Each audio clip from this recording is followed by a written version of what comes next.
This flip of his life happens when he was drawn to a sea iguana, who is an amphibious creature kept in a pet store.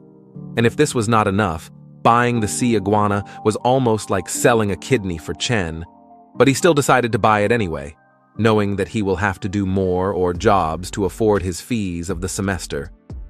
But as luck would have it, the iguana suddenly attacked Chen when our boy was trying to feed the creature. The monster nabbed the hands of poor Chen, and blood started dropping from his hands like crazy. Desperate to free himself, Chen immediately slammed his phone into the head of the sea iguana. But just then, he felt a sharp pain into his head too, slamming down onto the ground and banging his head once again against his dining table. If this was not enough, he lost consciousness for a whole day and woke up when it was time for an evening news. We come to know that this was the year 2224, and strange species of animals have attacked the human race.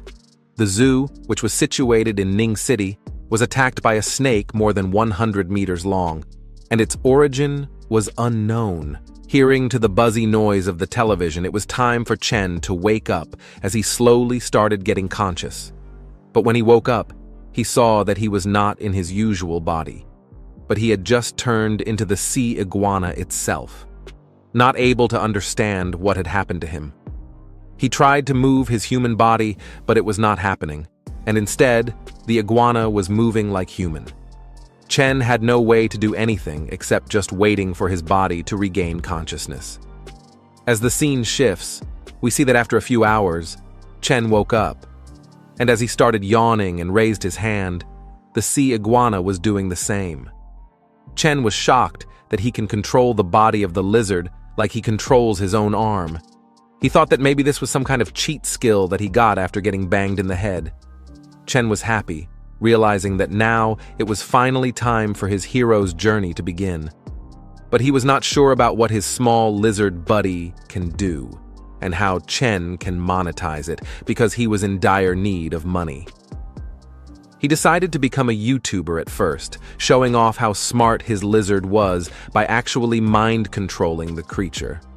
But suddenly a thought popped up, that maybe he was some kind of a main character who got mysterious powers and can use it for doing good for humanity.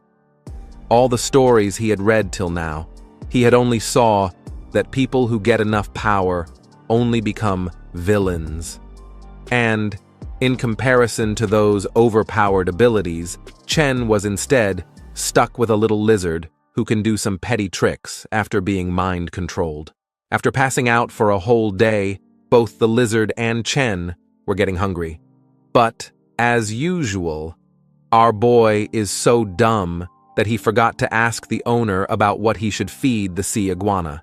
But Chen just decided to wing it, and thought that maybe since the iguana is a kind of a lizard, the creature should be fine with meat. As the scene shifts, we see that Chen had bought a lot of steak and some vegetables, cutting them all into a finely chopped pieces as he showed his bachelor skills to his new pet, making a delicious-looking cuisine for the creature to eat. After finishing his own food, Chen gave the steak to the lizard, who was glittering its eyes after he saw such a feast. The lizard just started eating like there is no tomorrow. But, as the creature was feeding himself, multiple notifications started popping up in front of Chen all of a sudden, scaring him to death. Our boy turned around in disbelief and read that after eating a lot of meat, the clone of our boy had helped him receive 5 evolution points, and Chen's constitution has increased by 0.5. Chen started swiping around the mysterious notification and came to know that he was a level 0 individual with a constitution of 8.5 and spirit of 12 with a hidden talent of mind control. Chen was shocked to see that he was actually a psychic who can do mind control. His stats included external aura and chi perception, along with skills which were including extremities boxing and stepping cloud jump, along with springing leg. We come to know that the pet was considered a clone of our boy, and this mysterious lizard can further evolve. Chen was baffled by this immediate information dump, wondering if this was the actual cheat code that he got in his life. Chen looked at his soft fists while remembering a flashback where his dad was teaching him the basics of martial arts, telling him that if he practiced without understanding the foundation, then the root of his abilities will be useless. But as our boy is too small at this time, he was really tired asking his dad for just a break after standing for so long. But his dad was ruthless, telling Chen that it is really cowardly to give up anything halfway.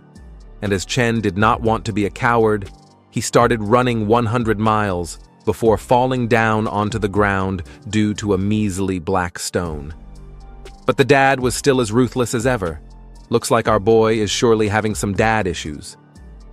The man told Chen that no one else will be coming to help him when he grows up, so he should learn about this when he still had time. Finally, the day which you all have waited has come, and the dad had given Chen all the savings that he had done, telling him that he needs to take a very long trip because the milk from the nearby store is already finished. The dad wanted Chen to walk the rest of his martial arts journey himself, because buying milk would really take forever. The man told our boy to remember that he cannot neglect practicing martial arts, and when he will be strong enough, he would be able to see the other side of the world with his own eyes. But just then, Chen asked his dad the shocking question which no child should ask a dad when he is going to buy milk. When his dad would return to him. The man was baffled by the question, telling the kid that he will first have to become a grand master in martial arts, and then only he can see his dad. But maybe he would not be in the city anymore by then. And just like that, a decade has passed, and the flashback ends. The scene suddenly shifts from this pressurized atmosphere, and we see that the lizard has enjoyed his whole food to the fullest, and even Chen was shocked by the time he took to finish off a whole big steak. But suddenly, he witnessed something extraordinary. He saw that just after eating this much, the lizard started growing a bit longer and stronger. It was as if some kind of electricity ran through the body of the creature, making him stronger by every passing second. And just then, a notification popped up, and our boy turned immediately towards it. Reading that, the evolution points of the lizard has increased from 5 to 15 just after having a meal. But our boy was feeling kinda different. It was as if a strange energy has emerged inside his body. He immediately turned towards his body mirror and pulled his shirt up, looking at the abs, which were suddenly there out of nowhere. He was really shocked to the core because people usually get fat when they eat. But the more the lizard was eating, the more powerful our boy was becoming. He realized that the points which were received by the sea iguana were also affecting him, and just then, a devilish idea came into the mind of our boy. Chen thought that maybe after the first evolution of the lizard, Chen can get really strong due to the connection he had with the iguana, and after evolving multiple times, maybe he can grow into the behemoth, which Chen always saw in his dreams. Chen smiled calmly while looking just like Lin, thinking that if he uses the lizard properly, maybe he can actually become a real martial arts grandmaster and then meet his dad, who had been buying milk from a decade. As the scene shifts, we see that Chen was now ready to fulfill his plan, going straight to the marketplace to buy a lot of beef and pork along with some lean meat. Chen decided to buy multiple pounds of meat, and as everything was packed. The vendor wanted to know if Chen would pay cash or card. After finally purchasing all the meat, Chen wondered if this much would actually be enough. Finally, he put everything he had inside his second-hand car and drove it back to his house. As the scene shifts, we see that Chen has returned into his room and started cooking everything up for the lizard to eat, not having even a single bite for himself, because he knew that the more the monster eats, the closer he will be to becoming a martial arts grandmaster. The monster started eating like there was no tomorrow once again, and after having the tasty meal and eating it slowly while savoring the taste it had, the lizard finished everything inside the plate. After looking at his pet, even Chen understood that the lizard liked the beef more than the pork. He also decided to increase his culinary skills, because he knew that the meat could use a bit more cumin, along with some more spices. Finally, after eating like the monster which the lizard was, he got to the only window that the room had and dropped itself onto the floor, deciding to be just a chill guy for the rest of the day. As the scene shifts, we see that, as the lizard was sleeping, Chen was training inside his martial arts room while he glared intently at the punching bag in the center and started punching it like crazy. This room was the only thing which was left by his dad because he practiced martial arts all day. And after training for a few hours, a notification popped up, telling Chen that his extremities boxing experience has increased by 5 points. Chen was happy to see that his constitution has improved a lot after the lizard finished eating, and even his training progress was now faster because of the amount of food time passes, and the scene shifts to 2 days later, where Chen was back inside his martial arts room, training tirelessly, and the punching bag was in tatters just after 2 days. The feeling of getting stronger just by working hard at training was amazing for a boy, as he was looking at constant results. It was time for him to try his new flying uppercut kick, and as soon as the impact was made onto the punching bag, it started flying into another corner of the room, taking its last breath and slamming onto the walls, getting torn from the center. As the system window popped up, we come to know that Chen had 28 constitution points along with 16 spirit points, and the sea iguana was going to evolve to the next stage just after 5 more points. Chen realized that from a perspective of traditional martial arts right now, he should have reached the peak of the Ming realm. He remembered the flashback of his father, who told him that the realms of martial arts were divided into Ming, Dark, and Transformation, and the peak of the Ming realm makes anyone a top-notch fighter, capable of taking on tens of opponents alone. The Dark realm, on the other hand, makes the individual a first-rate expert, able to fight 100 people at once, and these people are usually hidden by their legendary families.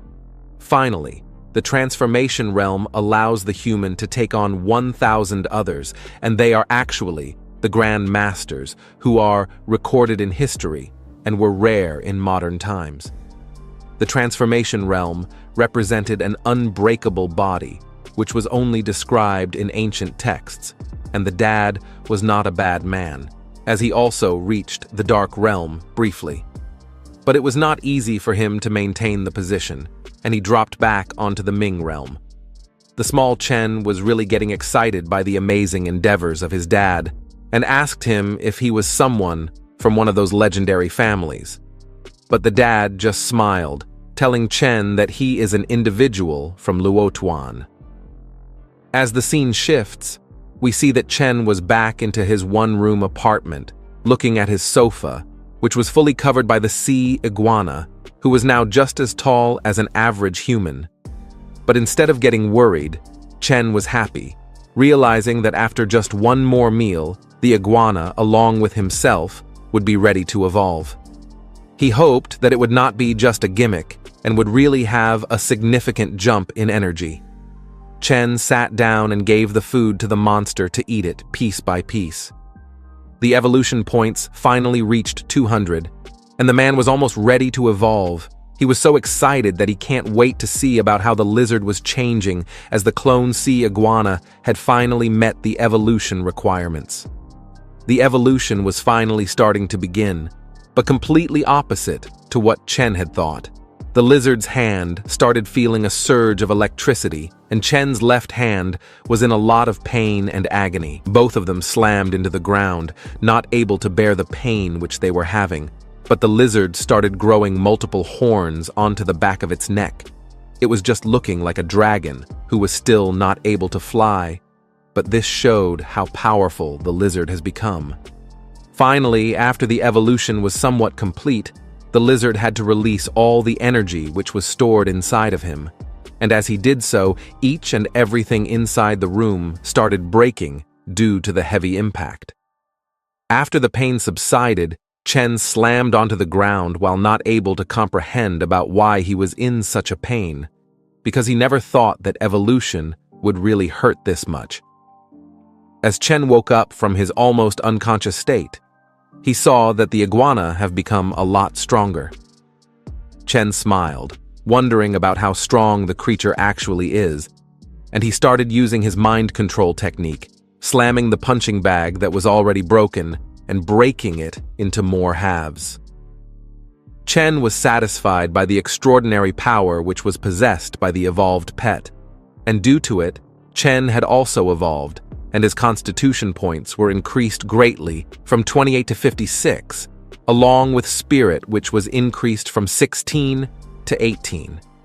Even he did not believe that after evolution of the clone, the main body's physique and attributes would directly double. The external aura and chi perception were still not strong enough for Chen to know if it was really having some kind of effect, but he knew that every time the clone would evolve, his constitution would actually double. But the power was so low that completely stating it as a fact was not really possible. But Chen knew that if this theory was true, then he would be becoming a terrifying monster along with his pet, who would be able to dominate anyone he chooses to. After he stood up completely, Chen started exerting external energy which was visible to us through some kind of crimson aura. And judging by the traditional martial arts standards, Chen had just now reached the Dark Realm, officially becoming a martial arts expert just after a week of acquiring the pet. And now, even after training for a whole day, he just gained 100 skill experience points. He knew that even more than physical training, he would have to train the sea iguana to see significant changes. As he turned towards the monster, he saw a shocking thing, that whenever the body of Chen exerted external energy, even the lizard can do so by its own will. The surprises were still not over, but Chen was interrupted when he heard loud banging noises from the door of his room. It was the bodybuilder neighbor from the next room, who was slamming onto the door like crazy. He thought that Chen would be someone that he would easily dominate. But as soon as our boy opened the door and asked the man about what his problem was, the big guy was really scared by actually sensing the external energy of Chen, not able to understand about what was happening to our boy. Chen was actually sending off the external aura, which was able to crush the big guy in just a matter of seconds. And the dominance which the man thought that he would create was completely flipped. The bulky man immediately changed the topic, asking Chen if there was some kind of a renovation which was going on. Hearing that, our boy calmed down, apologizing to the big guy, telling him that he had just been training and without even realizing that things have become actually loud. Hearing the word training, the big guy wondered about the kind of training which felt like an earthquake from the other rooms. But as he had a sneak peek inside Chen's room, he saw that everything that should be properly organized was completely scattered. Not able to believe about what kind of monster Chen was, the big guy decided to get away from him as soon as he can. The guy just told Chen to change his training methods a bit so that things can become a bit quieter. Even our boy was not a bully, apologizing to the man for all the ruckus that he made, promising him to adjust his training methods. But as soon as the man got away from the corridors, the lizard, or should I say, the monster, got out from the room, smiling along with our boy Chen, who knew that the things are going to be even louder than they were ever before.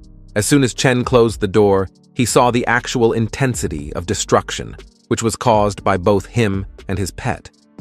He realized that the sea iguana clone was now too large to keep inside the house, and it is about time for the creature to go to the sea, so that it can train properly. As the scene shifts, we see that Chen has used his second-hand car with a Bulbasaur plushie on the dashboard to transport the sea iguana near the sea. And as both Chen and the creature got down from the car, Chen started using his mind control ability to control the creature as it was going inside the seawater and took a dive. Finally, Chen activated his energy sense and started sensing multiple creatures within the radius of 10 meters around the lizard, because this was the current limit of his abilities. As the iguana was searching everywhere near the sea for his prey, Chen spotted from his vision that there was a fish which was swimming and had 5 eyes. He decided to make it the first prey, and the iguana immediately started swimming towards the fish with insane speeds. Even the fish was shocked, suddenly seeing the doom which was coming towards him, and somehow the creature was able to dodge the relentless attack of the iguana.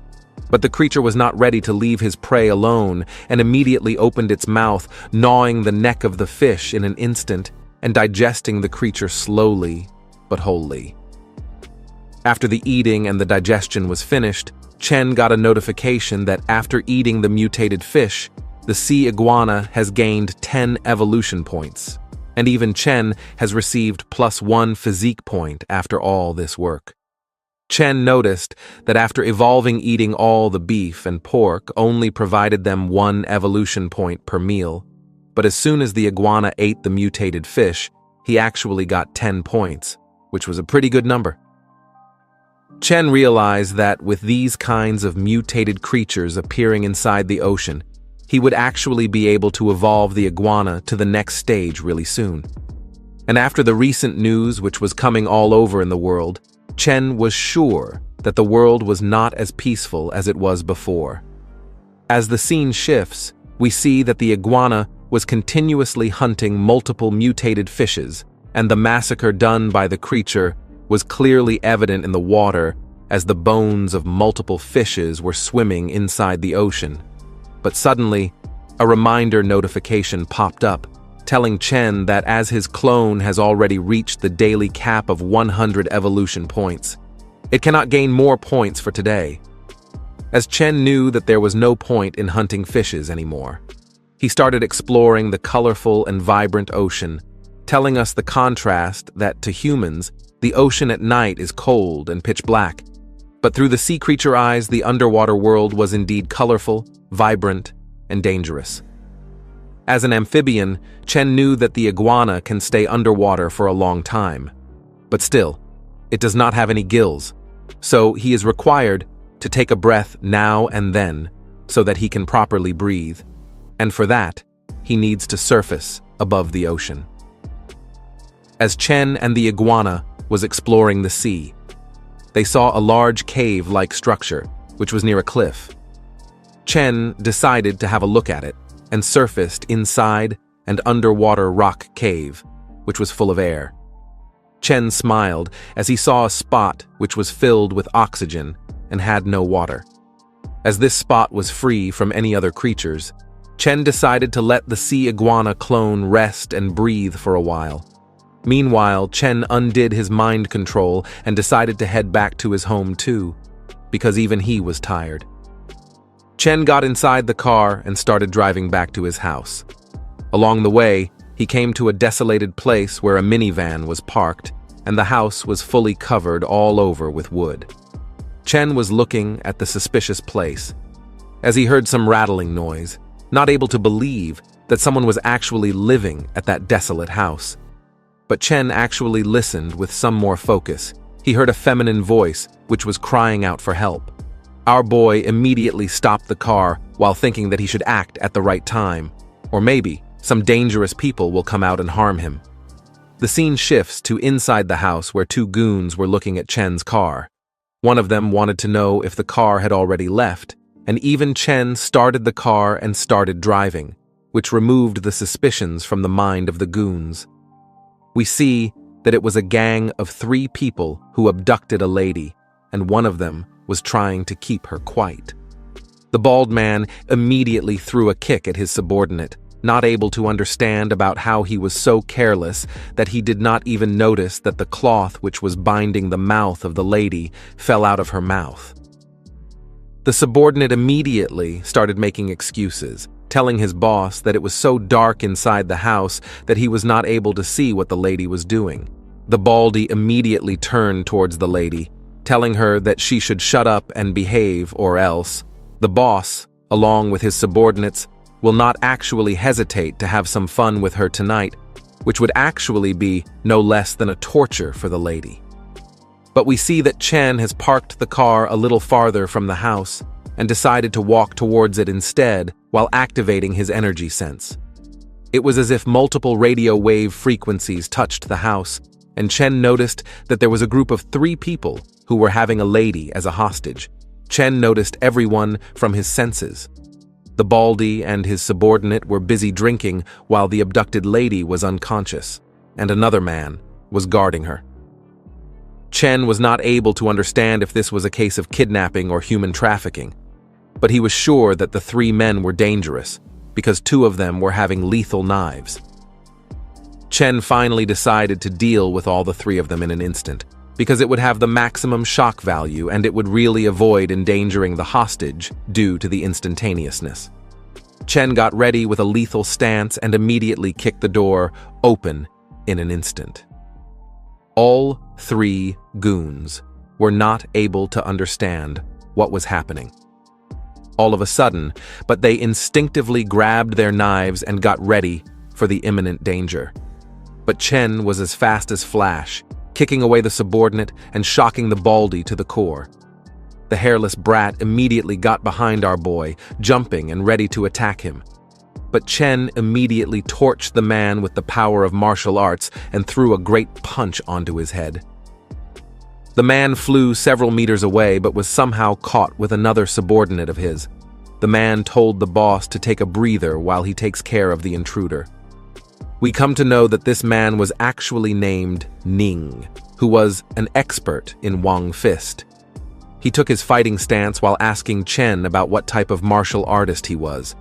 Chen also introduced himself as a Luo Tuan 8 extremities boxer, and the fight between both the martial artists began.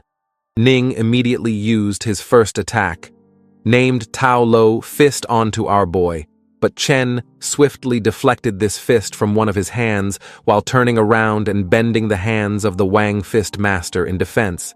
Ning also used one of his kicks, while giving a left uppercut straight onto the face of Chen, which made him lose balance and get slammed onto the floor. Chen realized that Ning was actually a martial arts expert who was able to fight hand-to-hand with someone as dangerous as Chen himself. But our boy was not ready to give up and admit defeat just yet, immediately standing up and shocking Ning while using his extremities. Boxing's most lethal technique, the Iron Mountain Slam. Ning felt a numbing thrust onto his chest and flew several meters away due to the impact.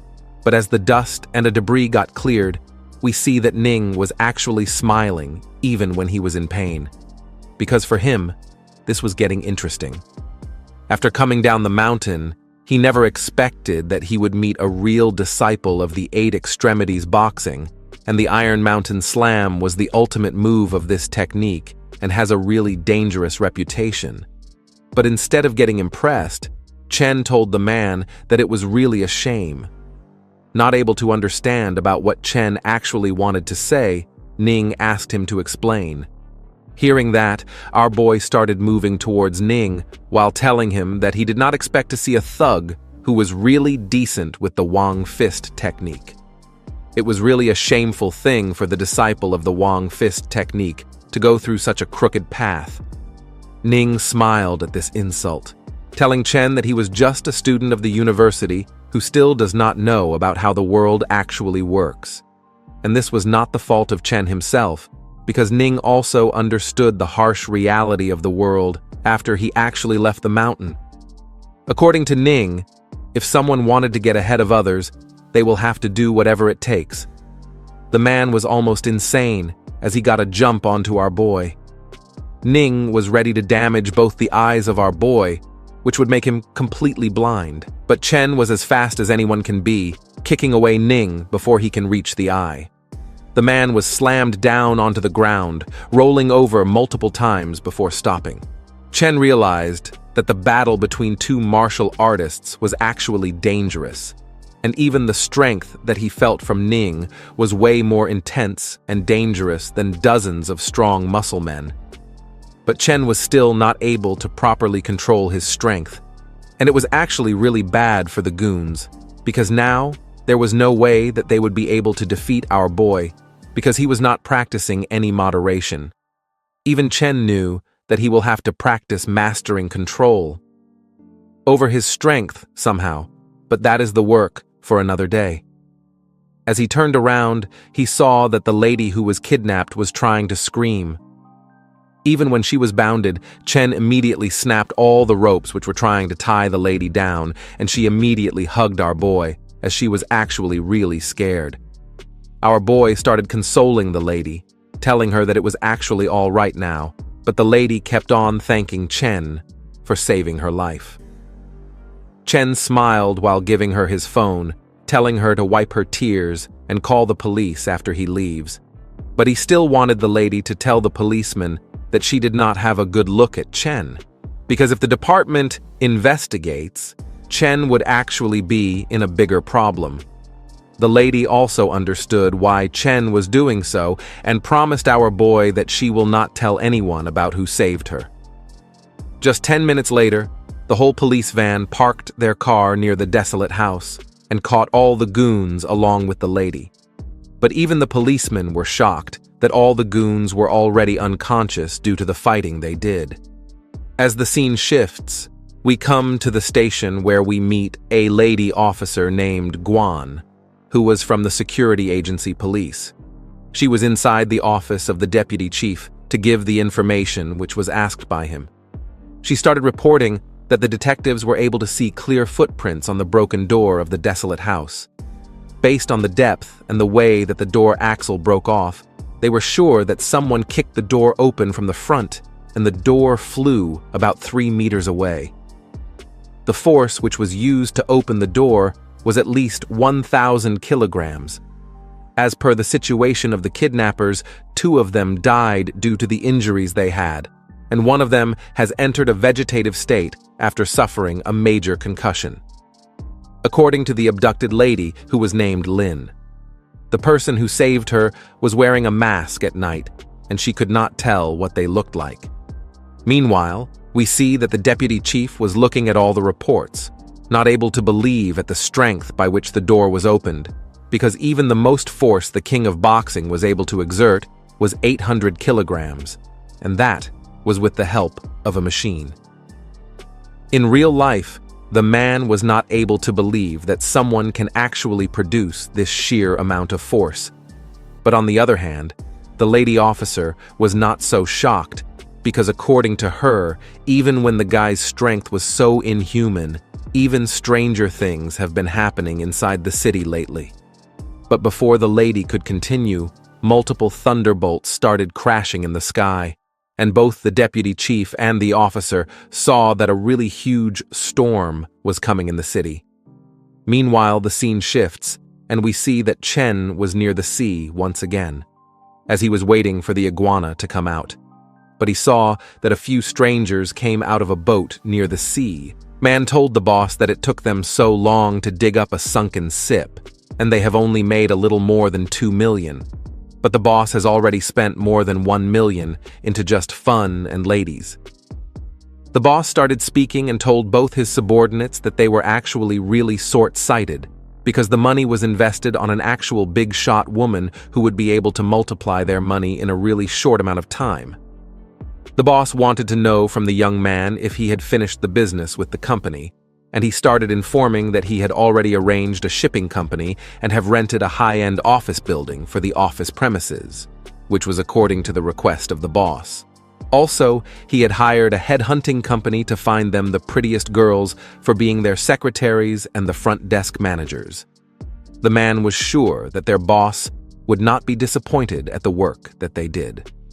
Finally, the boss revealed that he had the underwater breathing ability, which he had awakened recently, and had come up with a plan that they would find multiple sunken ships in the sea, which are destroyed due to the monsters.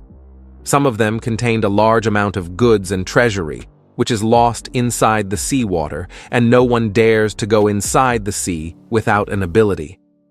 The man was sure that he can get all the treasures which is left unnoticed with his new ability, and then the group will have as much money as they ever wanted. The old boss had a devilish smirk on his face while he told his subordinates to follow him closely so that they will also be able to enjoy the money which is going to come to them. But suddenly, their sweet talk was interrupted as something of a light yellow color dashed into the bushes just behind the group. And the boss immediately turned around, wanting to know about what was making such a rattling noise inside the bushes. We see that it was none other than Chen, who came out from the bushes behind the old man's gang, telling them that among all the bad people, the boss with the diving ability was a special one. But the man thought that Chen was insulting him, getting ready to attack him with a knife, telling him that he will not live long to see another day. But whatever the boss said was actually true for him, because Chen was ready with a ferocious upper kick, and as soon as the man jumped at him, the boy kicked him with all his might, not restraining his power at all. The old man started bouncing like a football, and our boy kept on kicking him near the tree so that he can bounce back. After multiple sessions of doing this, the man finally slammed onto the ground, not able to get up. Meanwhile, his lackeys were not able to believe that even after awakening and getting a lot stronger than an average human, he was getting beaten like a football by our boy. Both of them started running, but it was not their day. As Chen immediately caught them with his mind control powers, he ordered all three of the goons to look at him so that Chen can actually increase his influence over their minds. He decided to test his mind control power out and asked the boss his name. We come to know that this old man was named Zhang, who owned a ship and did illegal business for a living in the shell of a shipping company. It was a month ago that he got the superpower to breathe underwater, which helped him in raiding the sunken ships in the depths and exchange any treasure that he finds for money to the rich people. Chen smiled as the boss was looking just like a machine, agreeing to any command that our boy was giving. He realized that mind control was also very effective on other people, as the boss was basically a puppet under his control. After he got all the information he wanted, Chen canceled the mind control. But to everyone's surprise, the boss was actually referring to Chen as his boss, asking him about what happened to his hand.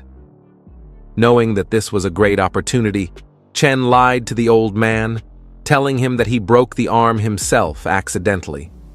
Now, our boy had a really devilish laugh on his face, because he knew that his mind control can have adverse effects on others' mind, and he can still manipulate them even after canceling the actual mind control technique. Chen told the old man to rest a bit on the boat, and told him that he will be there after just waking the two lackeys up.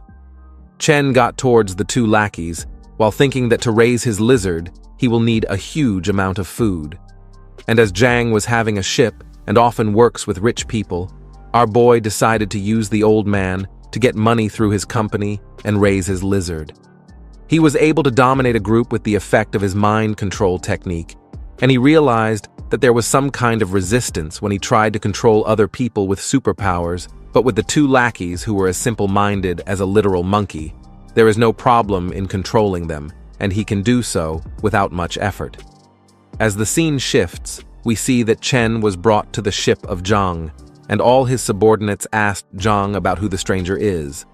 The old man replied that Chen was even his boss, so they should all be respectful to him. Our boy had actually become the big boss of the company of the old man. The man wanted his subordinate to prepare the contract for transferring the assets of the company to Chen, because this ship was going to be his now after getting the actual agreement. He told the four-eyed subordinate to wait for him in the office tomorrow, and he ordered Zhang to follow him to the hospital because he was seriously injured. The scene shifts to the next day after everything, and we see that the sea iguana was actually enjoying his new life, hunting and eating all he wanted, because the sea was the heaven of limitless food. And on the other hand, we see that Chen was actually practicing with his new punching bag, gaining multiple evolution points and constitution points in the gym, because he knew that he cannot rely on his iguana clone to increase his power alone. And the fighting experience, which he required in real life, would come only when he trains more. He knew that after 2 battles, he was feeling more control over his overwhelming strength, but it was still not enough. Meanwhile, the scene shifts back in the mountain cave, where all the energy which was digested by the iguana was transferred to our boy, also making him stronger than ever.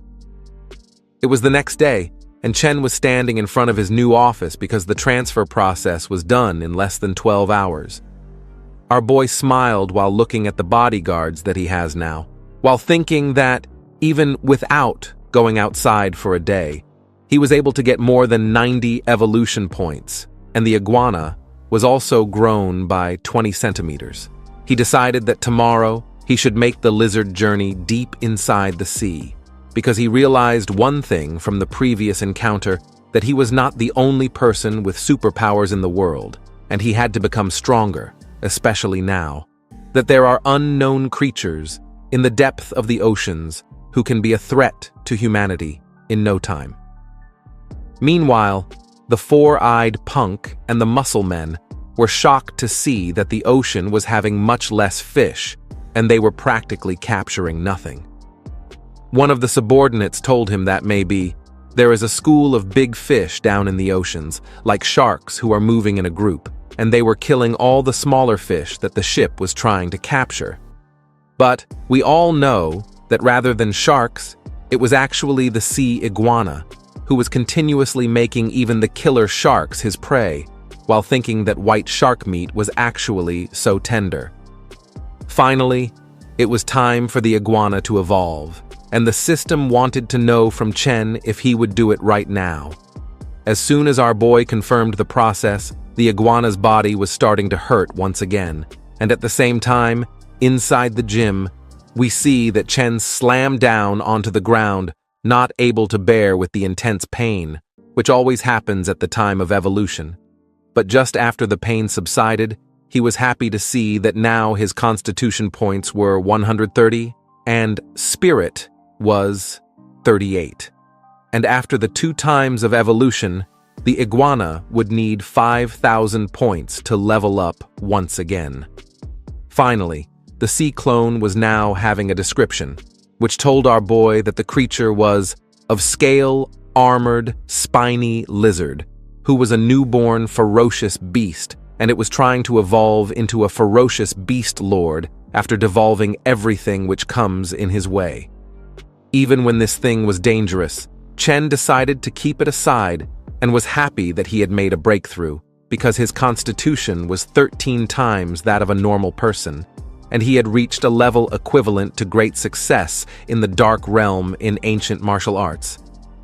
But he was a bit shocked, because whatever he thought during the first evolution was not true, and the points did not double after the second time. But suddenly, Chen noticed that the clone was now having water affinity. For testing this new ability out, Chen immediately connected with the iguana through his mind control skills, realizing that the creature has become much larger, and the bone density was a few times more than before. Its weight that has reached 4 or 5 tons. But the difference is not only physical, and Chen noticed that the power of the iguana has doubled, and its claws were actually equal to steel, which are way more explosive than before. The creature can now swim for up to 27 kilometers per hour, and that was even faster than a large ship, which was traveling with a lot of goods. Finally, due to the water affinity, the iguana was making so much less noise and also feels less resistance while swimming. As the scene shifts, we come back to the office where Chen called out to the lackeys, asking them if some rich guy was asking for their treasures lately. When he heard the man who answered his negative tone, he switched the topic, asking him about how the research about the sunken ships was going. The man on the other side of the phone told Chen that they have found a few locations with sunken ships, but without Boss Zhang, who can breathe in the water, they were not going to explore any further.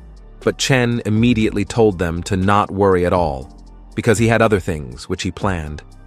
He had a look at the world map, and realized that the shallow water area of the routes, which are used by Country Z and Country H, have been mostly explored, and there was no treasure left there.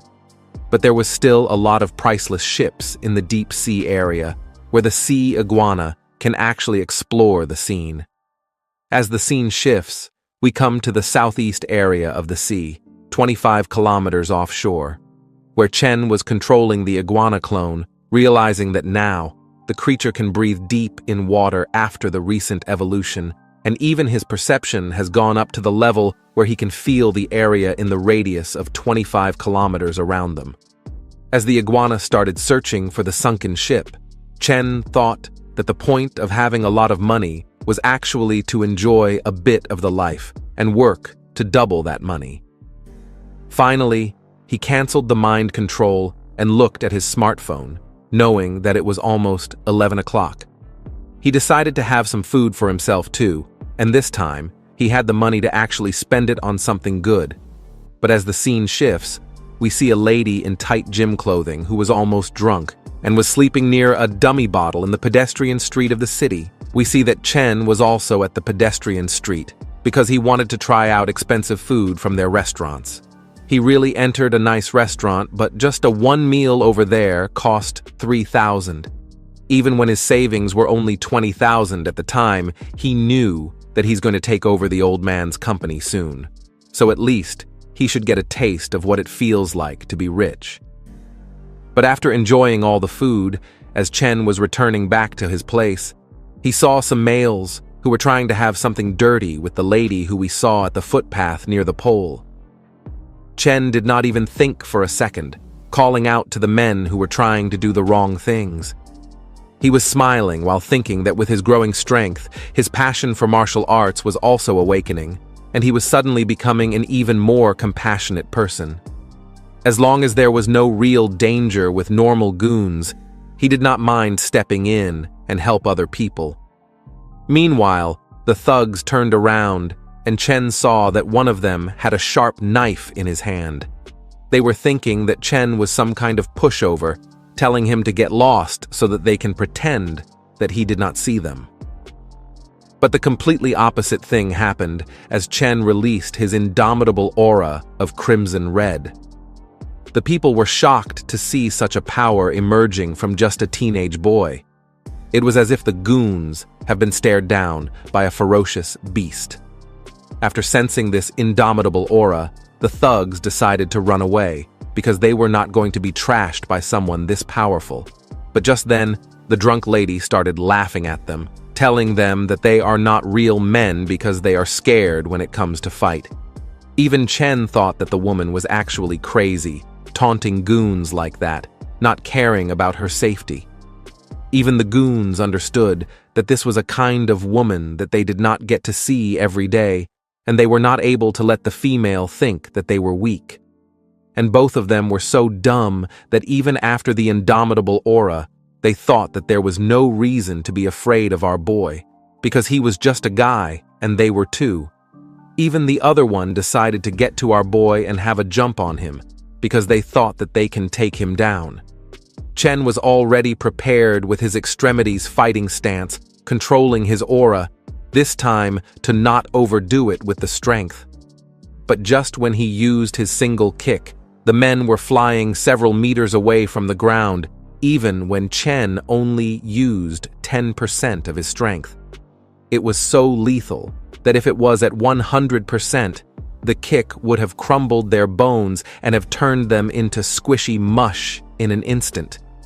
But Chen realized that he should let the goons go for this time, because they are not doing something bad enough to deserve a death sentence. The men immediately grabbed one another and started running away because they have saw a literal demon in men's clothing who had come out straight from hell. But Chen was suddenly focusing his attention to the girl who was smiling and laughing like crazy, complimenting our boy for being so strong. Our boy was not able to understand if the lady was actually this goofy, or if she was actually made to drink so much that she lost consciousness. Chen immediately blocked the girl away while she was pushing her two important melons onto our boy's hand. He called the police and told them that there was a woman who seemed drugged outside the bar, and she was also looking a bit compromised. But the lady was not able to understand about why Chen was calling the police instead of trying to have his way with the girl and take her home. But this was not the intention of our Sigma character. A few minutes later, the police arrived, and the lady was a bit angry on our boy, telling him that he was no fun. Meanwhile, Chen did not care about what the lady was thinking, telling the police that he was the one who called them at the first place. He told the police that he came out for a midnight snack and saw the lady who was unconscious after being drunk from the bar. Finally, after everything was finished, Chen wanted to just go home and control the giant lizard to look for the sunken ship and get rich. As the scene shifts, we see that it was Chen inside the body of the giant lizard and got to the location where the four-eyed brat told him that there was a sunken ship. The creature was using this perception technique and was able to sense up to 20 meters in the radius, but he knew that he will need to keep improving it so that he can use his pet even more efficiently. Finally, it was time for him to scavenge the sunken ship, and the iguana started dashing swiftly into the water. After searching for a while, the iguana slammed a rusted door open, and it was a jackpot for our boy because he found literal solid gold bars inside the treasure ship. We see that outside the ocean, the large ship of Boss Zhang was already parked. Ready for the next orders of our boy, Chen told the subordinate to drop a crate after steering the ship 3 kilometers to the east. The subordinates were only agreeing to do whatever Chen said without asking much questions.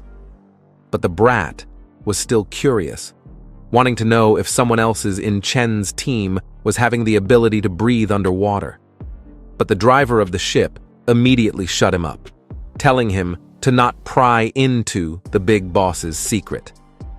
After the crate was dropped, Chen ordered the sea iguana to drop all the solid gold that he had found onto the crate, and the other people to start recovering the box at the surface.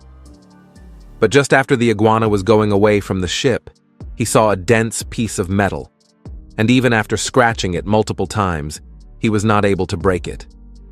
Chen thought that the pet's claws can easily pierce through regular metals, but this one was special as the iguana was not able to break it even after trying so many times.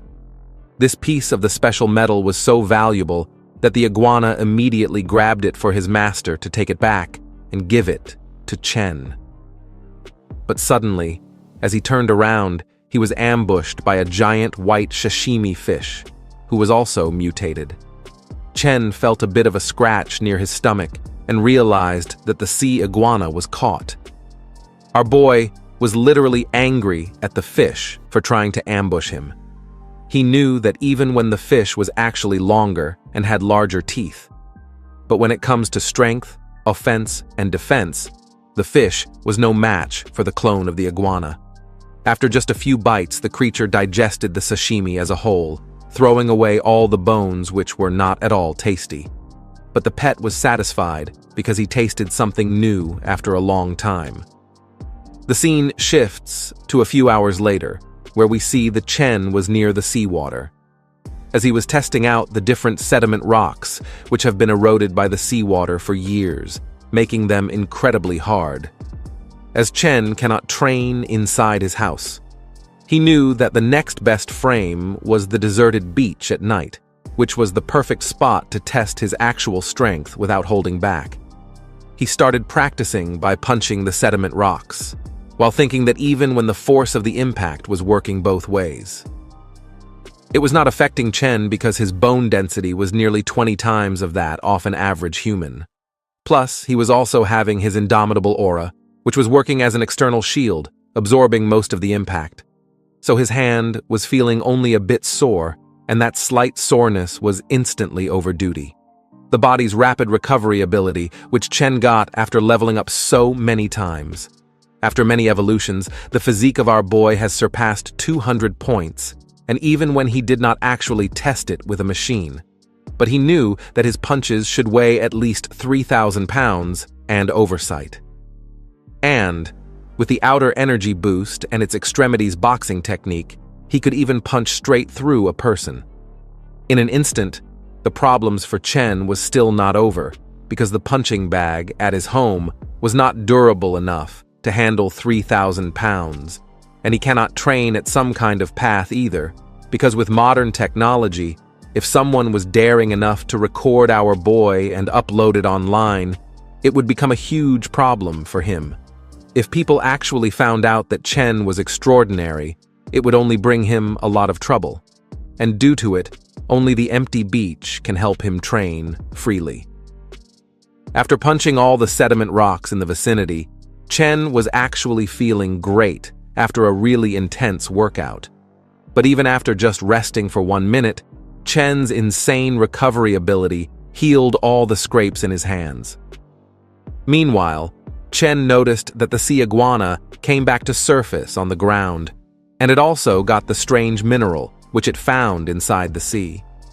Chen noticed from his own eyes that the irregular black ore was shining with a metallic luster. But it was not particularly special at the first glance, but even such a small rock was actually weighing more than 200 pounds. It was actually some kind of metal which was heavy and extremely tough. It has so much strength that even the lizard's claws were struggling to scratch it. Chen realized that this material would be perfect for crafting a new weapon. But with his current martial arts skill, making a suitable weapon with his own hands would actually be difficult. And for now, Chen decided to keep the black ore with him while focusing on dealing with the gold bars that he got instead. Chen drove at the dock where the ship was parked and asked the lackey about where it all was. The subordinate told him that it was all into the ship and all the treasure have been properly cleaned up. We come to the captain's cabin, where the secretary of a boy wanted to know from him about how much money the gold was worth, because he had never seen so many gold bars in his life. Chen started inspecting all the gold, telling the secretary that, as the gold bars did not have any markings, it must mean that they have been privately minted and Chen cannot sell them as antiques.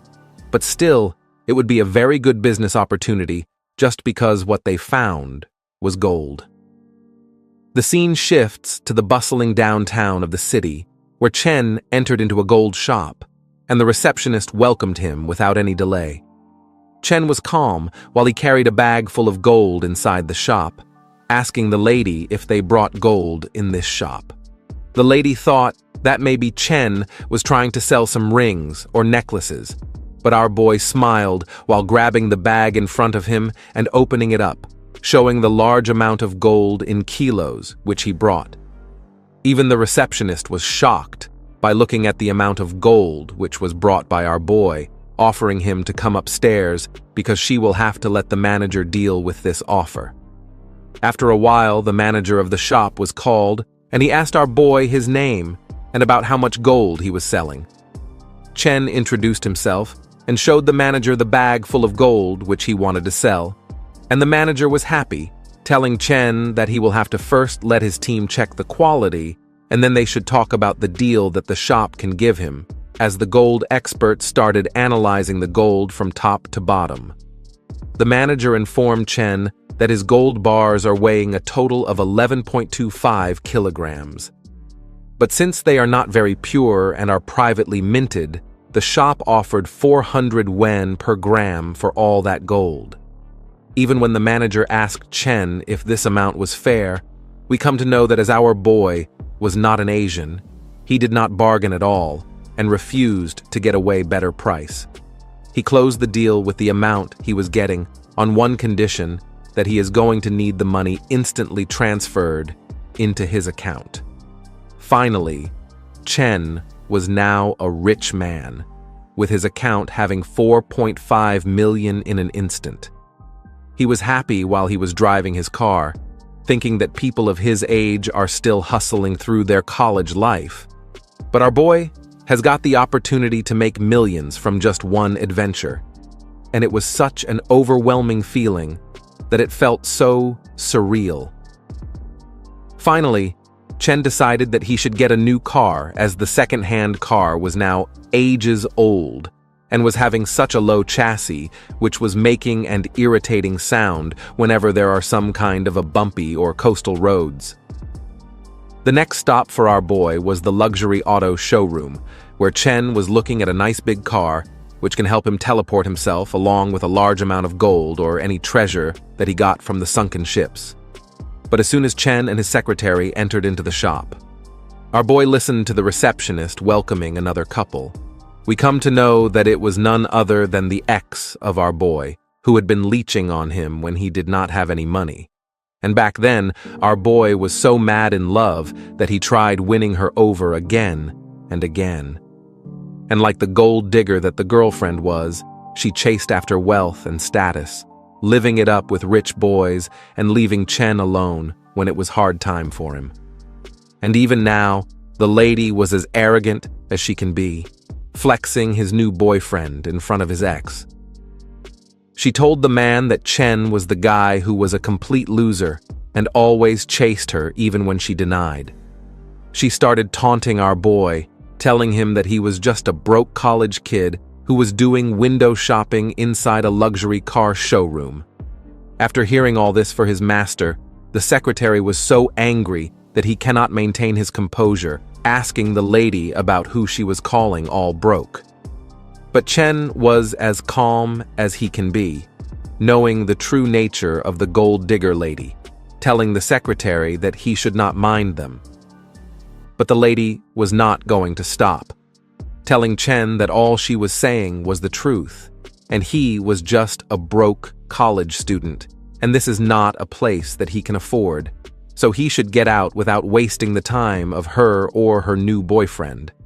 She immediately called out to the man, telling him that they should not waste time and go to have a look at the cars.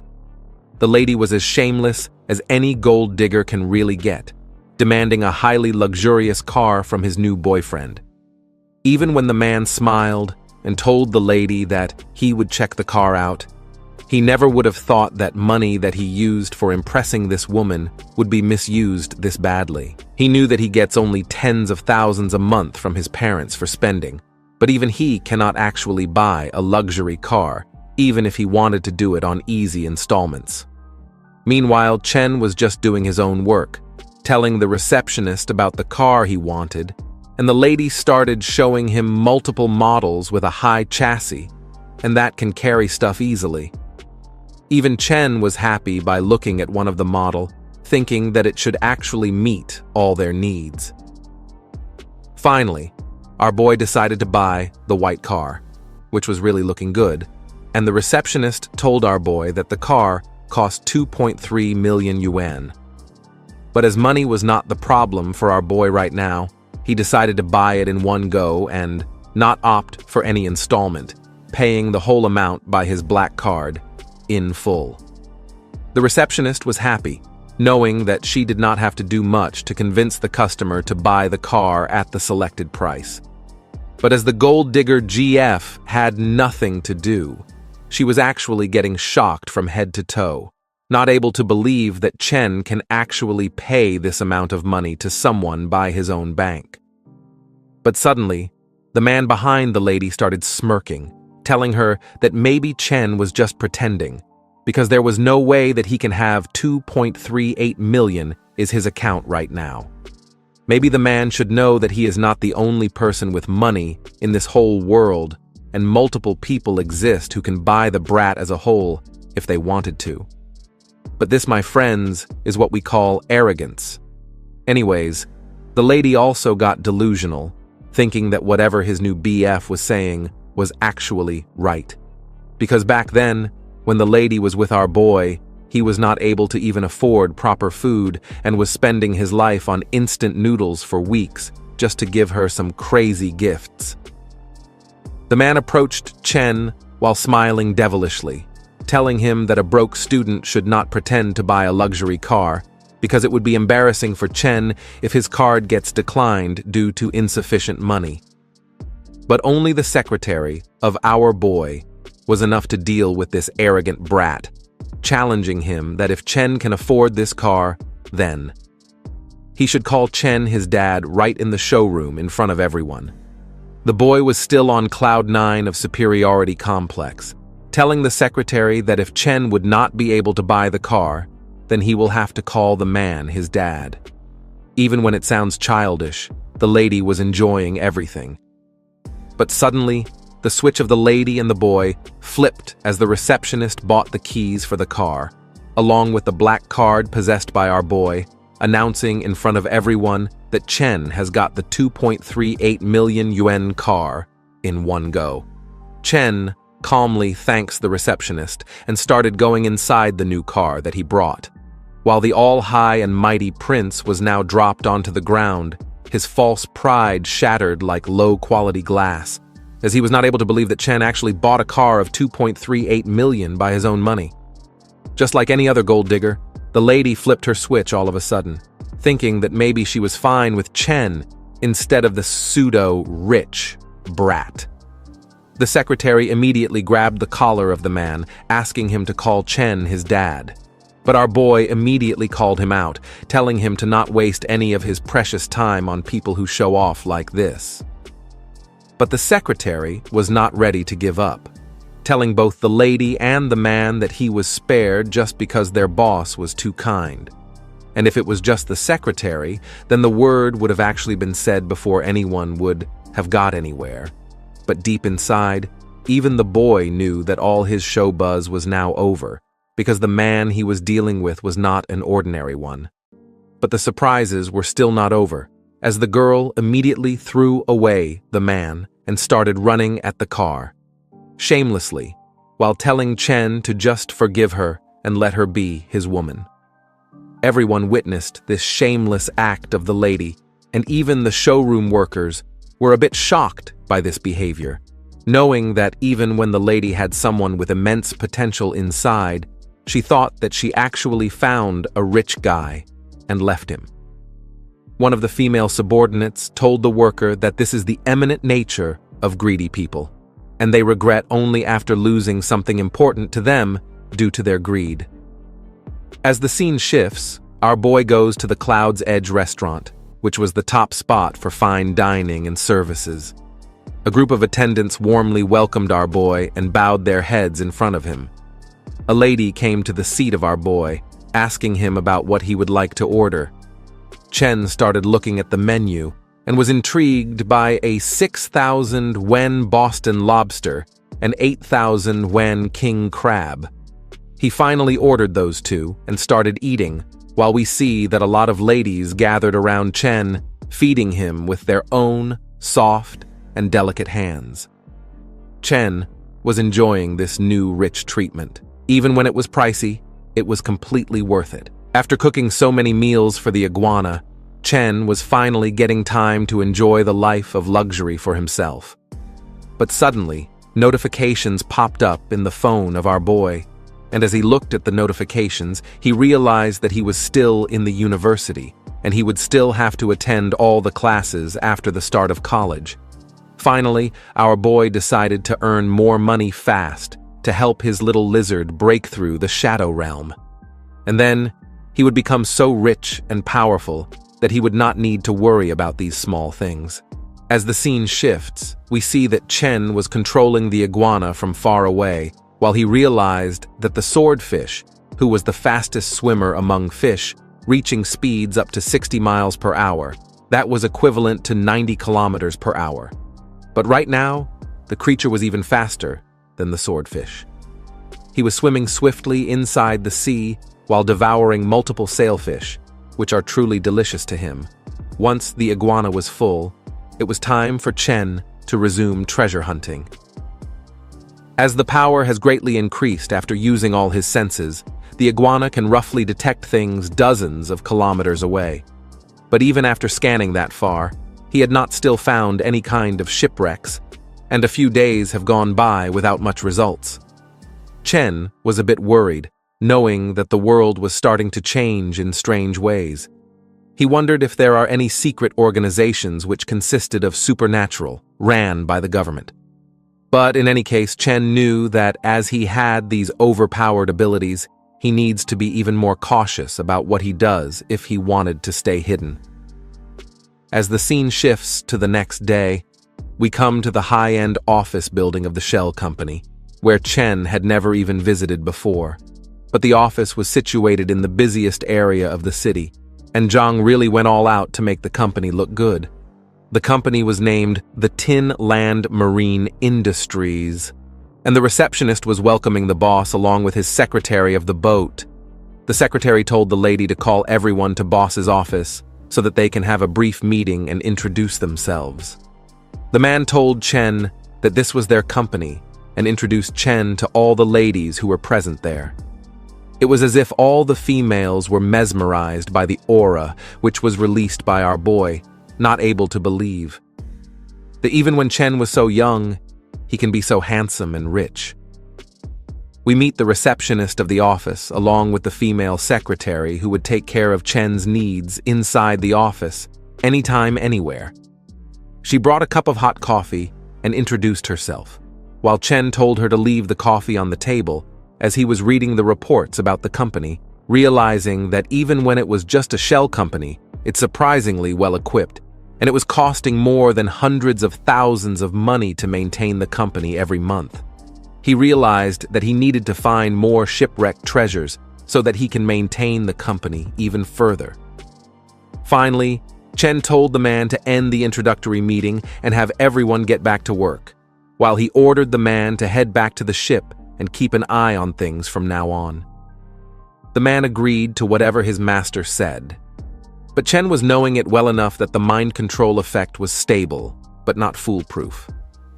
Chen needed to make sure that the secretary and the other people who are influenced by his mind control did not interact much with the outside world, or the spell can be undone.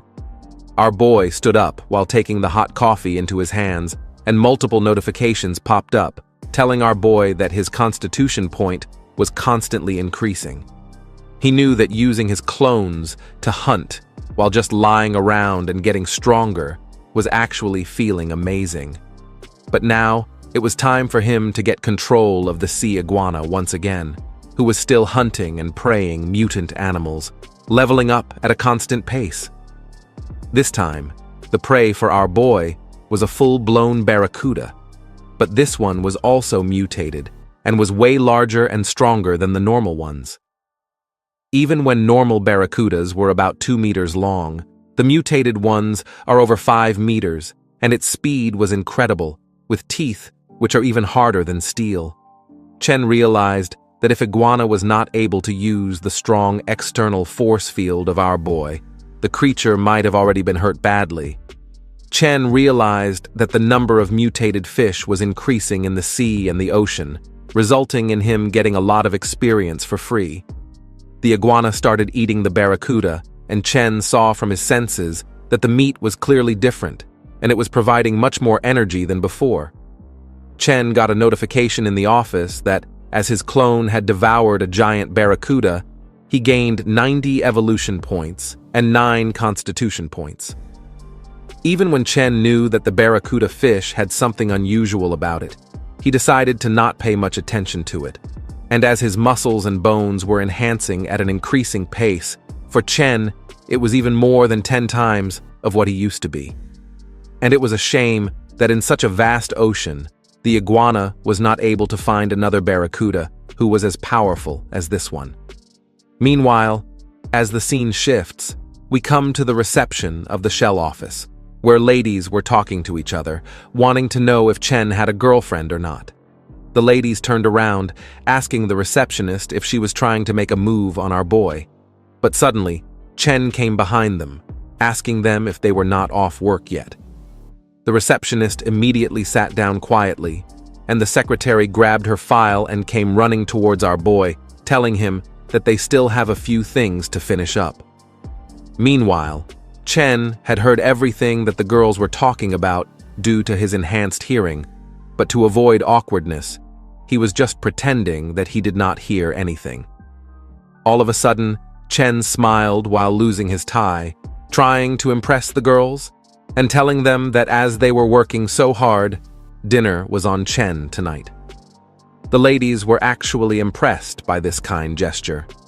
As the scene shifts, we come to the Above the Clouds restaurant once again, where the same lady came towards Chen, asking him about what he would like to order.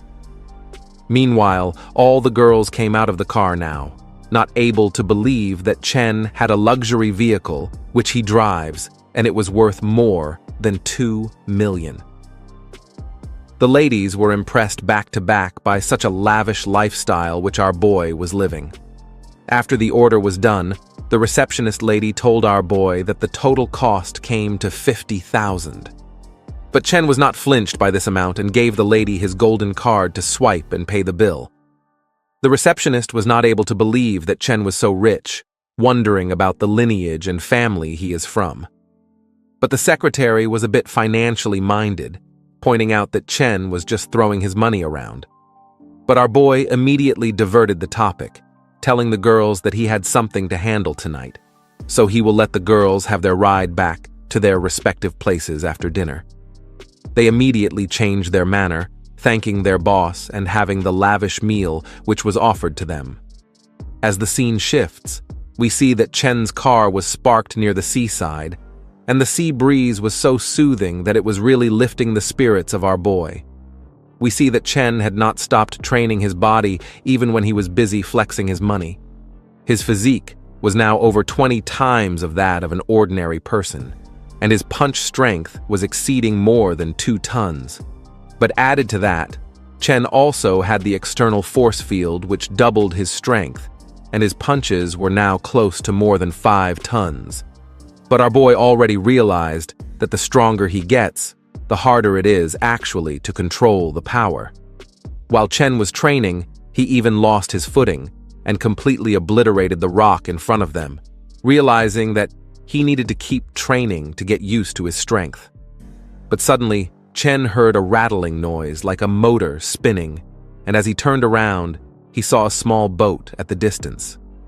Chen was not able to understand about why there are people in such a remote place so late at night, and as the scene shifts, we see that the people in the boats were actually smugglers who were doing a deal with some other people.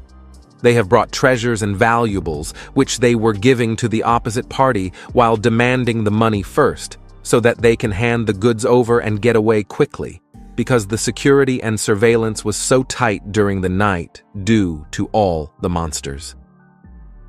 Chen came to know that it was an illegal deal, but as all the people were armed, he needed to be cautious. The man on the shore received the top-quality goods and gave the money to the boat peddlers, shaking hands and finally closing the deal. But suddenly, they start talking about how they should actually be careful because the security was so tight during the night. But their boss was arrogant, thinking that as they were working through single channels, they would not be traceable. But just then, their life was going to change, because Chen swiftly dropped down from a high tree and punched one of the lackeys and kicked another one at the same time. The problem was that the boss was actually equipped with a gun, but it was no problem for our boy, as he immediately touched the bullet and gave a ferocious right uppercut, making the boss fly several meters away before passing out.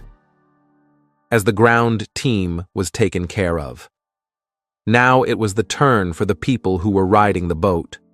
Chen justified his actions by thinking that as these people have already done illegal businesses and taking them out was practically doing free public service.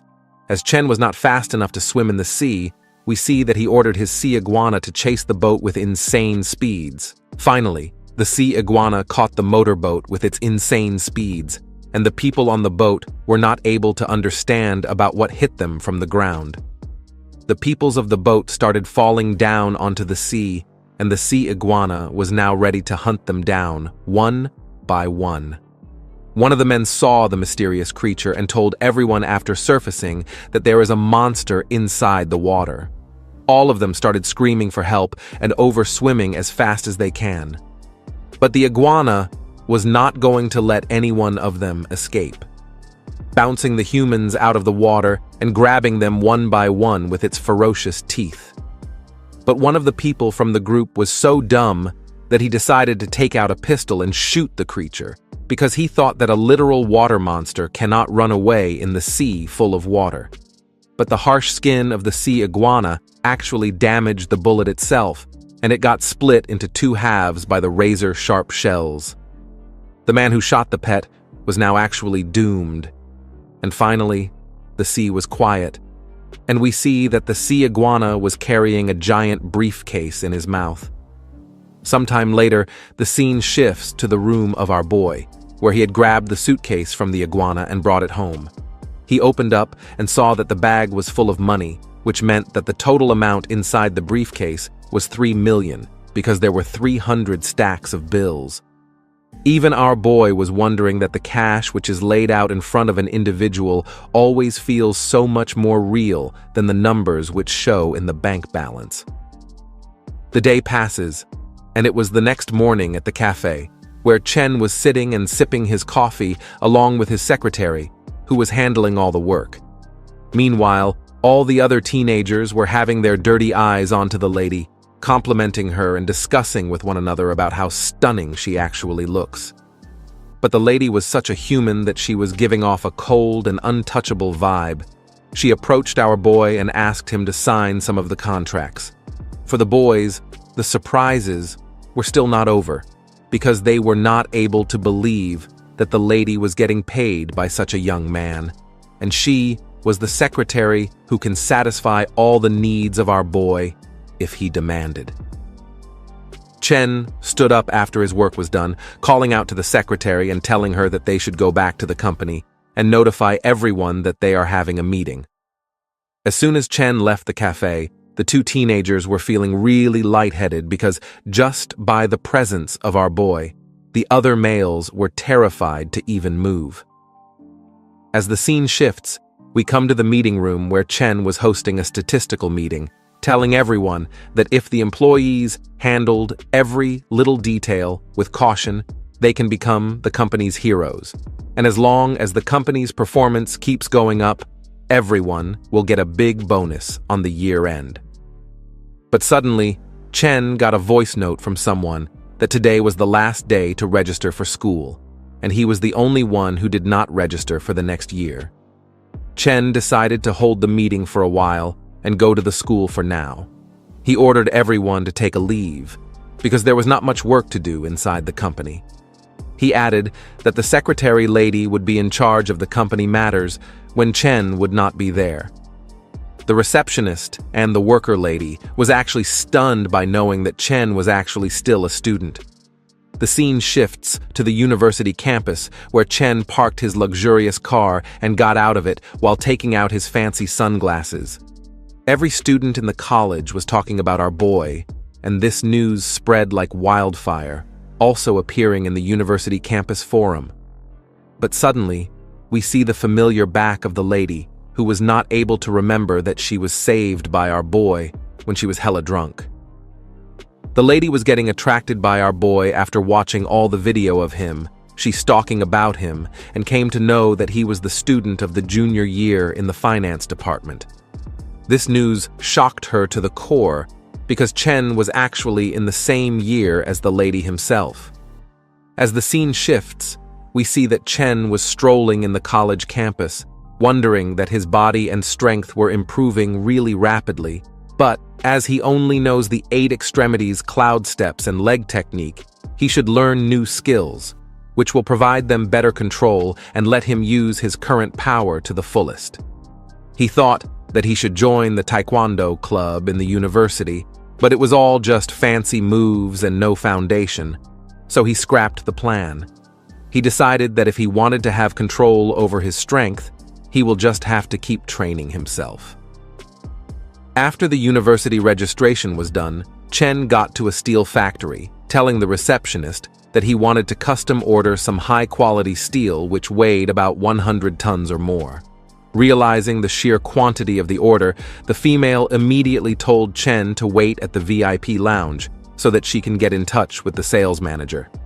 Finally, the deal with the sales manager was done, and Chen ordered a steel pillar along with a few steel blocks, weighing 1, 5, 10, and 20 tons each. Based on his requirements, the sales manager told Chen that the total steel would weigh about 200 tons and the estimated cost for making the pillar, and the blocks would be around 700,000. But Chen had no time to deal with such trivial matters, as he smiled and told the salesman that they would sign the contract then and now.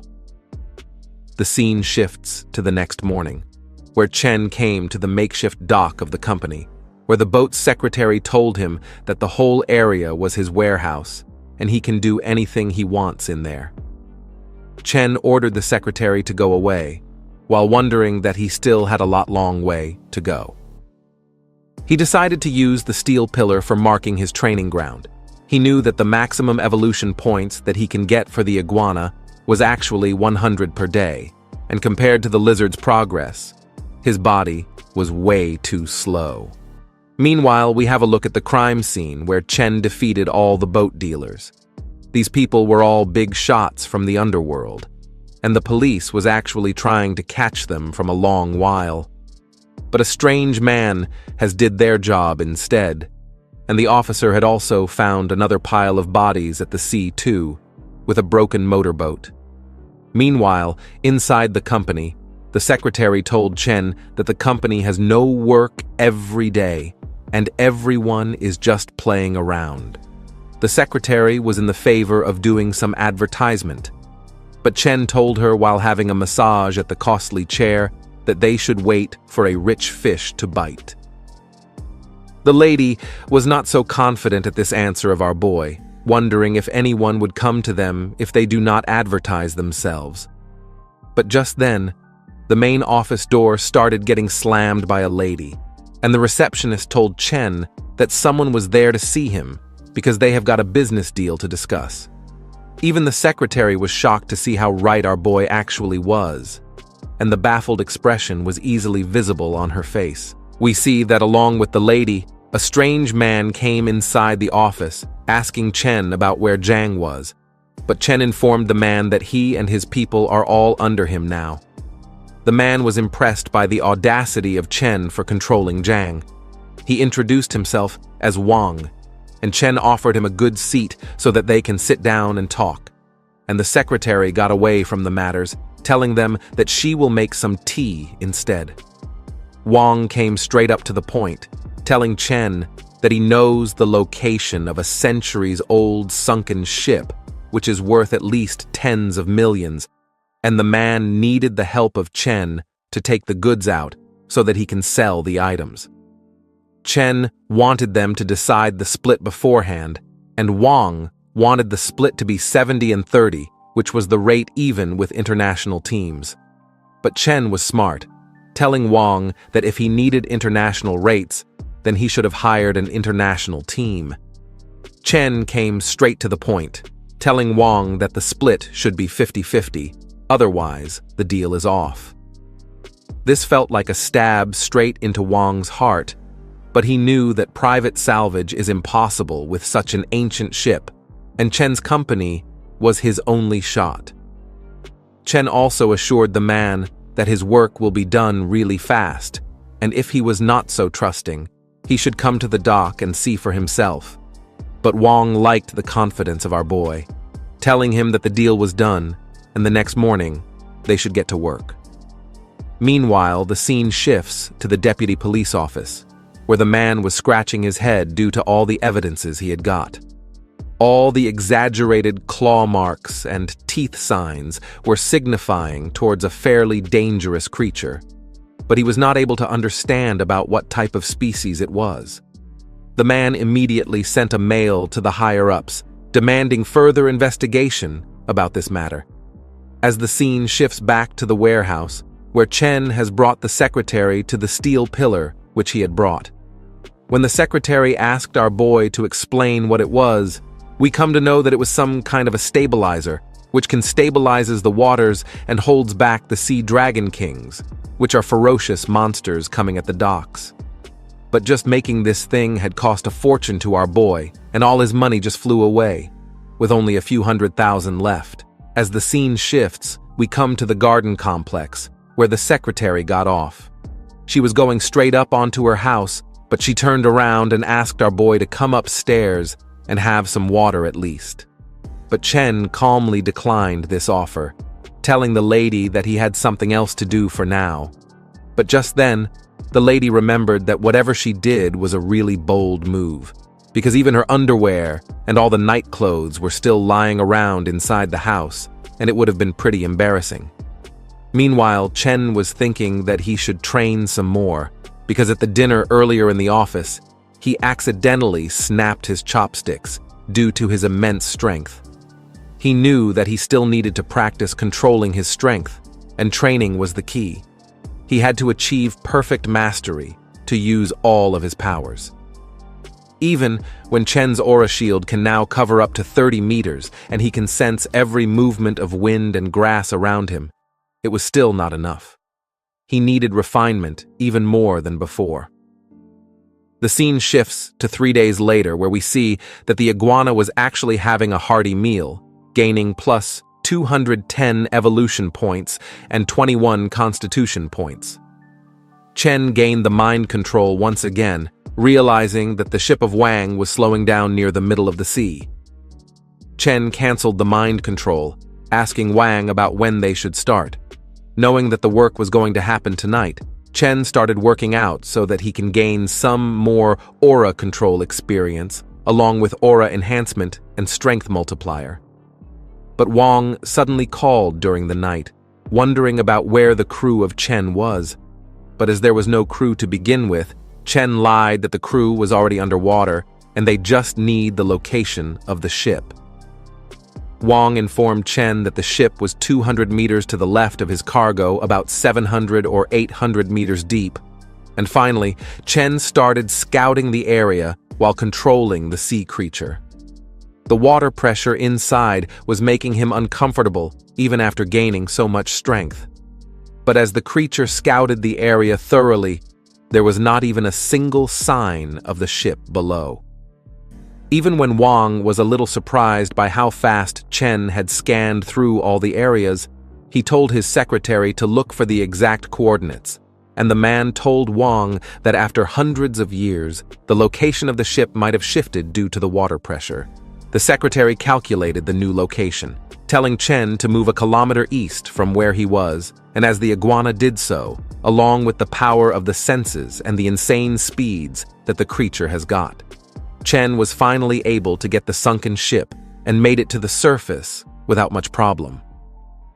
Finally, the secretary of Wang opened the suitcase of antiques and informed him that 8 pieces of the antiques were broken. But even when just 3 of the 11 were intact, the estimated value of these pieces was about 30 million, and if sold privately, they could get 20 million easily. Finally, Wang decided to sell the item and collect the money.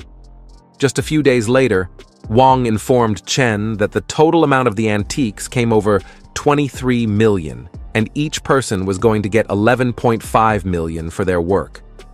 Wang even wanted Chen to count all the money, but Chen just smiled, telling Wang that he trusts a good guy, and there was no need to count the money at all.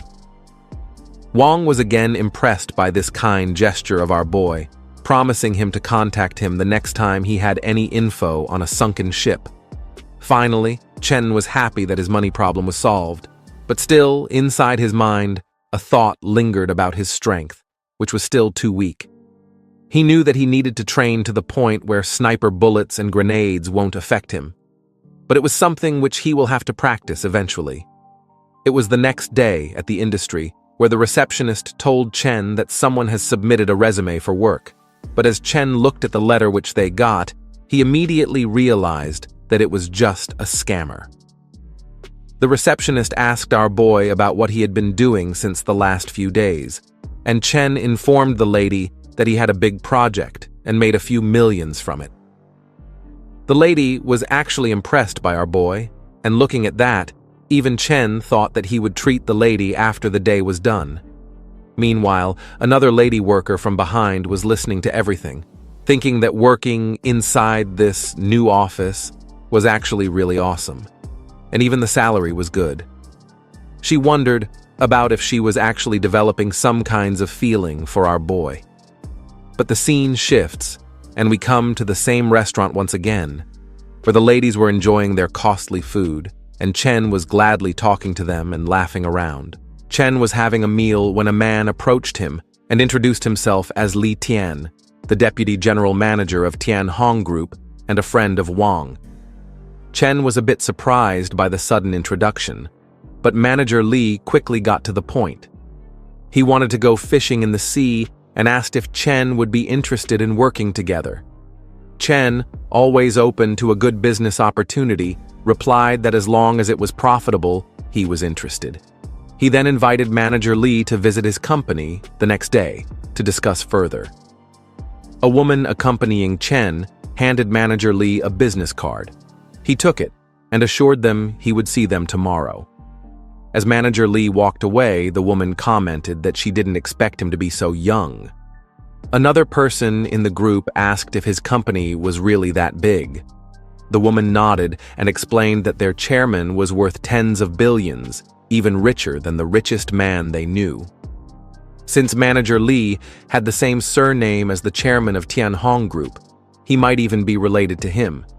Nin, another companion, was shocked to hear that his family was worth tens of billions.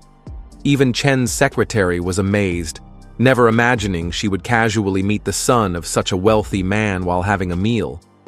That same night, Chen was searching the deep sea with his sea iguana. As he scanned the ocean floor, he suddenly spotted a massive fish.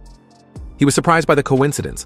Earlier that day, he had just told Nin about a fish worth over 10 million, and now he had found not one, but two of them. A few minutes later, his sea iguana caught one fish and brought the other back to his warehouse.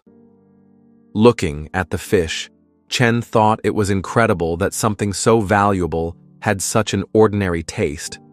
But he knew this wasn't just any fish. It was practically money swimming in the ocean.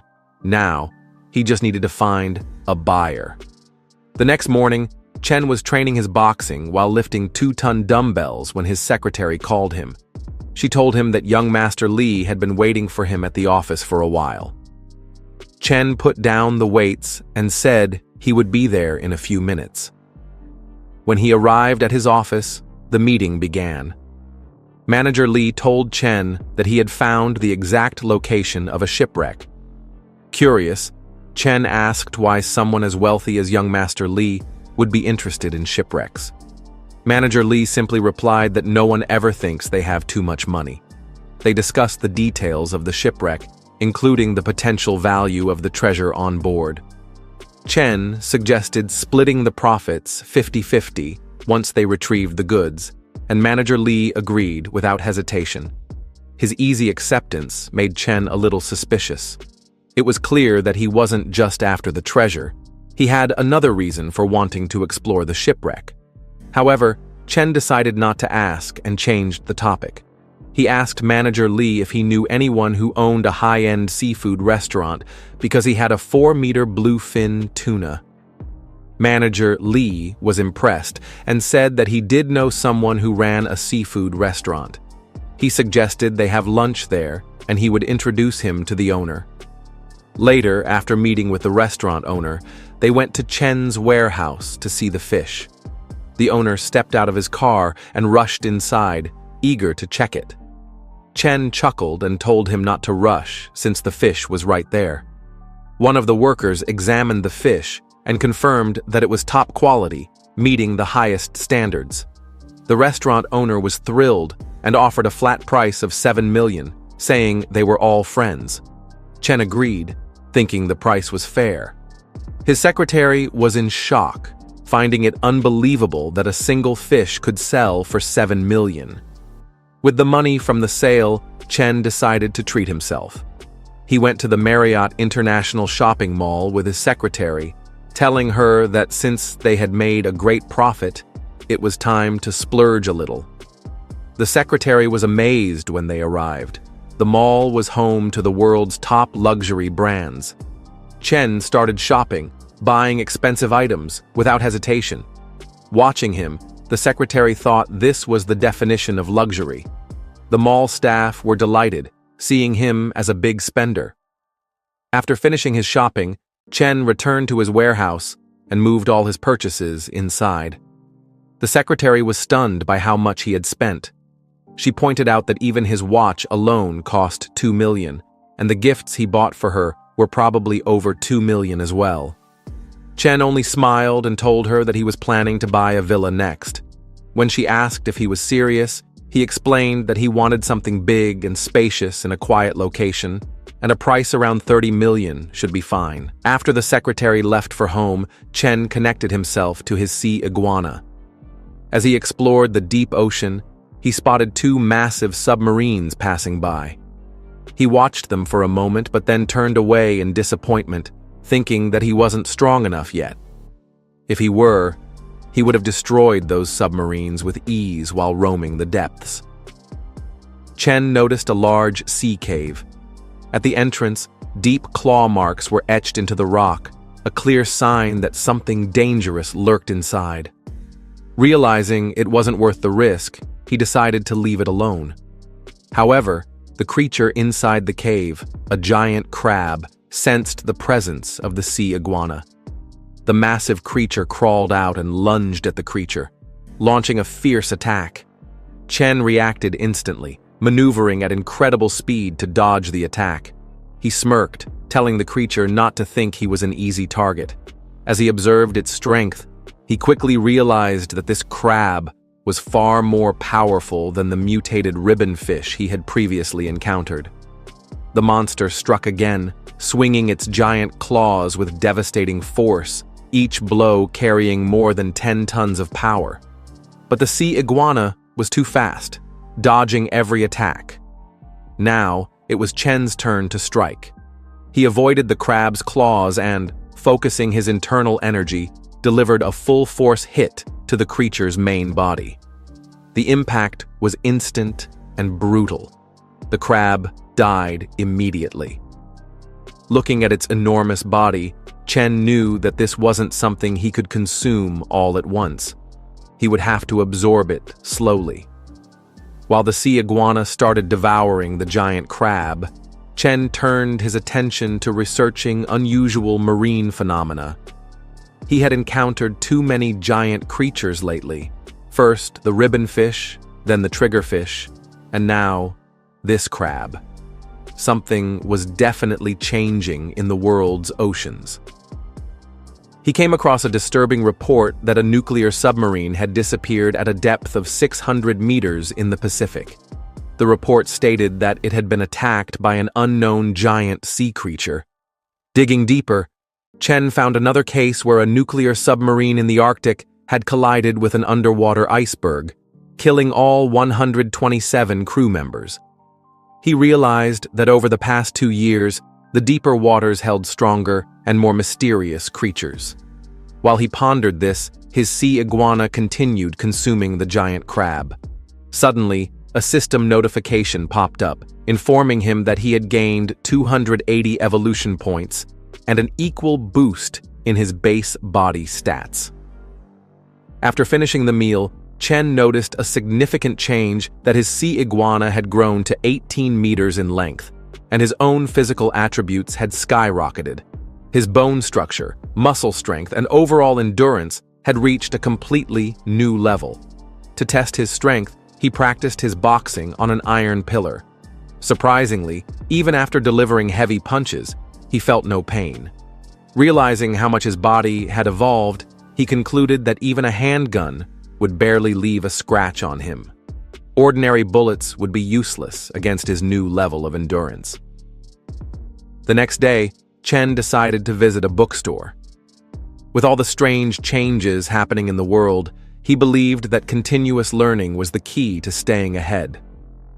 While flipping through books, a girl nearby noticed him and whispered to her friend about how handsome he was. Her friend encouraged her to ask for his contact information, but she was too shy to approach him. Later, after returning home, Chen pulled out 2 martial arts books that his father had given him. His father had always told him that knowledge and skill were the foundation of true strength. Determined to improve, he started practicing multiple martial arts techniques. However, as he trained, he realized that even though the moves seemed simple in theory, mastering them was far more difficult than he expected. As he continued practicing, his phone rang. It was Manager Lee. When Chen answered, Manager Lee informed him that they had arrived at the shipwreck site. Chen told him to send the location and assured him that his team would be underwater within half a day. Soon, Chen connected his mind to the sea iguana and made his way to the coordinates that Manager Lee had given him. Upon arrival, he discovered a treasure chest filled with gold. He immediately called Manager Lee to report his findings. Along with the gold, he had also found fragments of shattered porcelain. Hearing this, Manager Lee wasn't too concerned about the gold and porcelain. Instead, he asked if Chen had come across a special box.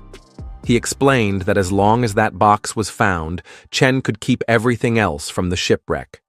Intrigued, Chen promised to search for it. The gold alone was already worth over 20 million. After searching for a while, he finally came across a small box that looked completely different from the rest of the treasure. When he opened it, he was surprised to find nothing but a pile of black mud inside. Chen had no idea why Manager Lee was so eager to get his hands on this particular box, but he still handed it over. A while later, Manager Lee received the box and opened it with excitement, expecting something valuable. However, the moment he looked inside and saw only black mud, his excitement vanished. His face darkened with confusion and disappointment. Tears welled up in his eyes as he muttered in disbelief about his lost elixirs.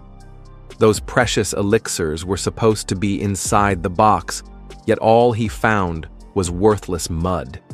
His grief was overwhelming. Meanwhile, the police had discovered more dead bodies, and as the officers examined the corpses, one policeman reported to the deputy chief that, just like the previous victims, all their blood was drained and their muscles were dried up. However, these latest deaths had occurred only about 10 hours ago. The deputy chief decided to wait for higher authorities to take over the investigation. A troubling thought crossed his mind that all the victims were really physically strong thugs, but with no family ties. He ordered his officers to write up a report and, as a precaution, shut down all entertainment venues in the city. Despite these measures, the deaths continued, and that very night, more men were found lifeless, their bodies completely drained of blood. The deputy chief was baffled. How was it possible for 4 more people to die when the city had been locked down? Days passed, yet the terrifying incidents persisted. Chen continued his rigorous training in his warehouse. After several days of intense practice, he made remarkable progress in his techniques. A system notification suddenly appeared, informing him that he had comprehended a new martial arts skill and needed to name it. He decided to call it Explosive Fist, as it combined an extreme stance with a technique known as One Step, One Explosion Fist.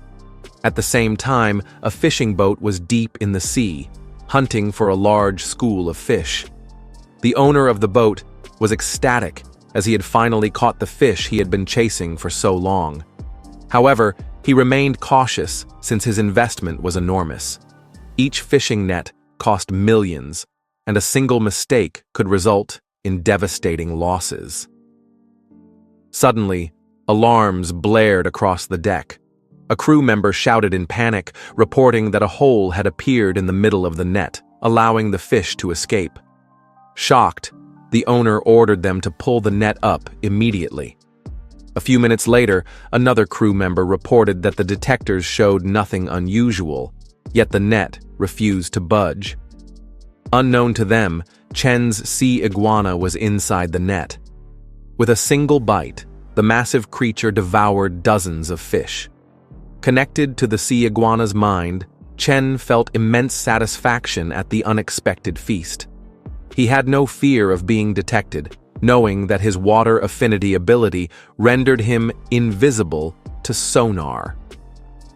After consuming hundreds of fish, Chen decided it was time to head home.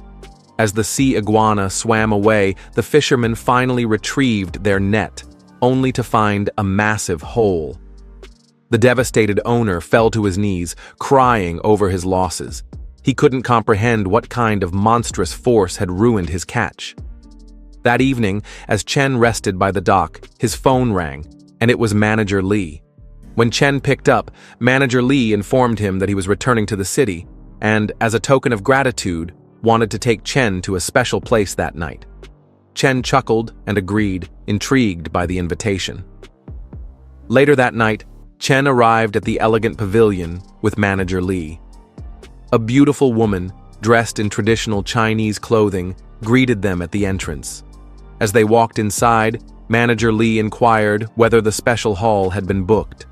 The woman smiled and assured him that it was always reserved for him. This exclusive hall was a place of luxury, filled with stunning women who catered to their guests' every need. Some performed mesmerizing dances while others stood nearby, ensuring comfort and pleasure. As Chen soaked in the extravagant atmosphere, he mused that it was no wonder ancient kings neglected their duties. Such indulgence was difficult to resist. After an enjoyable evening, Chen left the elegant pavilion and drove home. However, he soon realized that someone was following him at high speed. His internal energy automatically activated, alerting him to the strange presence behind him. The aura of his pursuer was unsettling. Instead of feeling fear, Chen was thrilled by the challenge. He wondered whether he was being pursued by a monster or something even more mysterious. Just then, a luxury car pulled up beside him. A couple inside called out to him, asking if he wanted to race. Annoyed, Chen ignored them and accelerated, making a sharp, dangerous turn toward the sea coast. The couple gasped in horror and immediately halted their car. Meanwhile, Chen was still unfazed as he kept speeding toward the coastline. Even the fastest sports cars would have struggled to keep up with him, but to his surprise, his pursuer was still on his tail. This confirmed Chen's suspicion. It was no ordinary individual chasing him. When he reached a remote area by the sea, he brought his car to a screeching halt. Stepping out, he turned toward the figure in the shadows.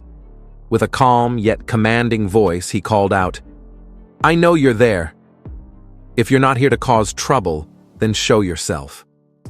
A girl, hiding behind a tree, stepped out and smiled, calling Chen's way of talking funny. She explained that she had been bathing by the sea when someone stole her clothes and asked if he could find something for her to wear. Chen responded immediately, saying that if she needed clothes, she would surely get them. Without hesitation, he charged toward her and, using all his strength, punched her square in the face. But what happened next completely shocked him. The girl disappeared into a thick fog. As the mist cleared, a terrifying, monstrous woman appeared in front of him. The monster looked at Chen, sensing his strong life force, and immediately lunged toward him, saying that she really wanted to eat him. Surprised by her sudden attack, Chen quickly stepped back and asked what she was. The monster revealed that she too had once been human, but was now a more perfect version of one. Laughing, she explained that eating him would be like consuming hundreds of healthy, energetic people, which would help her complete the first stage of her evolution. Chen realized that this monster had powers similar to his own and could use internal energy. She began to launch a series of attacks at him, but Chen was too quick.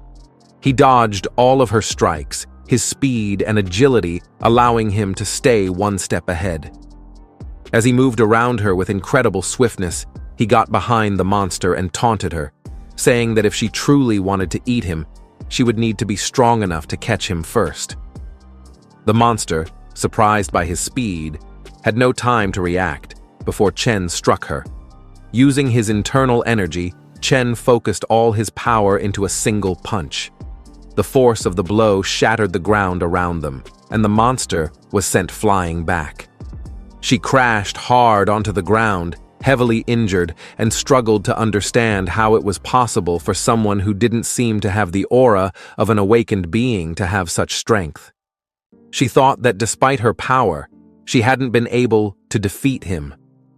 Trying to recover, the monster retreated and began hiding in the trees, but this proved to be futile as Chen followed her every move. He destroyed the trees one by one, not allowing her to hide. The monster then tried fusing with the rocks, slipping into the trunks of trees and stones. Chen was stunned to see this new ability. She could merge with the environment, becoming part of the rocks and trees. However, every time Chen attacked her attached parts, her energy seemed to weaken. The more he attacked, the less power the monster had. Realizing this was her weakness, Chen pressed on. With his knowledge of her vulnerability, he targeted her fusion points, delivering strike after strike. The monster, still trying to fight back, became weaker with each blow. After several minutes of intense fighting, she finally collapsed to the ground, clinging to life, her body trembling and barely holding on. Chen, standing above her, looked down and said, "Fusing with trees and rocks is a good survival skill, but unfortunately for you, you've run into me." He offered her a quick death if she answered a few of his questions. The monster laughed bitterly, not afraid of death. She stared at the sky, admiring the moonlight, and commented that it was beautiful, but she wouldn't see it again. She accepted her fate, but before dying, she spoke of her regret. She told Chen that if she had just one more month, she would have completed her shadow transformation, making her powerful enough to take on even a war god. But now, she had encountered someone like him in this plain, simple city. With a final sigh, the monster's body began to disintegrate into dust. Just as she died, Chen received a system notification. It told him that he had killed a corruptor and earned 10 attribute points. Confused by the notification, Chen wondered what a corruptor was and why he was receiving attribute points. Another notification appeared, explaining that attribute points could be used to enhance skills, strengthen weapons, and unlock special abilities like lightning, fire, and ice. With the right use of these attribute points, he could become even stronger. He smiled, thinking about how his sea iguana could one day become as powerful as Godzilla with these enhancements. He was eager to see where this newfound power would take him. After leaving the seaside, Chen headed to his warehouse, where he sat down at his computer and started searching for information about corruptors, awakened beings, and anything related to his mysterious encounter. However, after searching for a while, he realized that he couldn't find any relevant information. The authorities had likely blocked such knowledge, but Chen wasn't too concerned. He knew he was still too weak to fully understand the world he was uncovering. But he was determined to grow stronger, and one day, he was sure he would be able to explore this mysterious world in more depth. Maybe once his physical strength exceeded 10,000, no one would be able to stop him. As he was deep in thought, another system notification appeared, asking Chen to choose an element to enhance.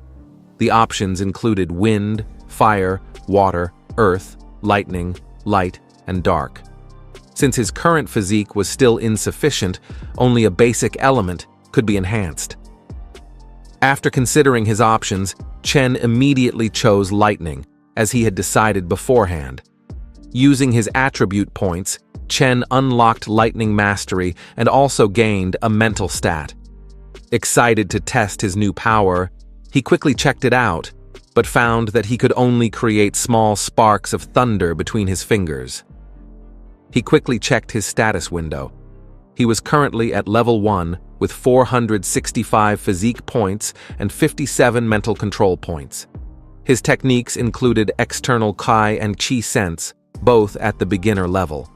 He had 0 attribute points left, and his sea iguana clone, which had evolved twice, was now a mature beast, aiming to become a beast lord. It needed 5,000 points for the next evolution, and currently had 3,190 points. The sea iguana had the talents of water affinity and lightning mastery. As Chen looked at the status window, he was surprised to see that even his lightning mastery had experience points and could be improved through training. After acquiring the lightning attribute, Chen connected with his sea iguana. While observing his surroundings, Chen noticed a large fish nearby.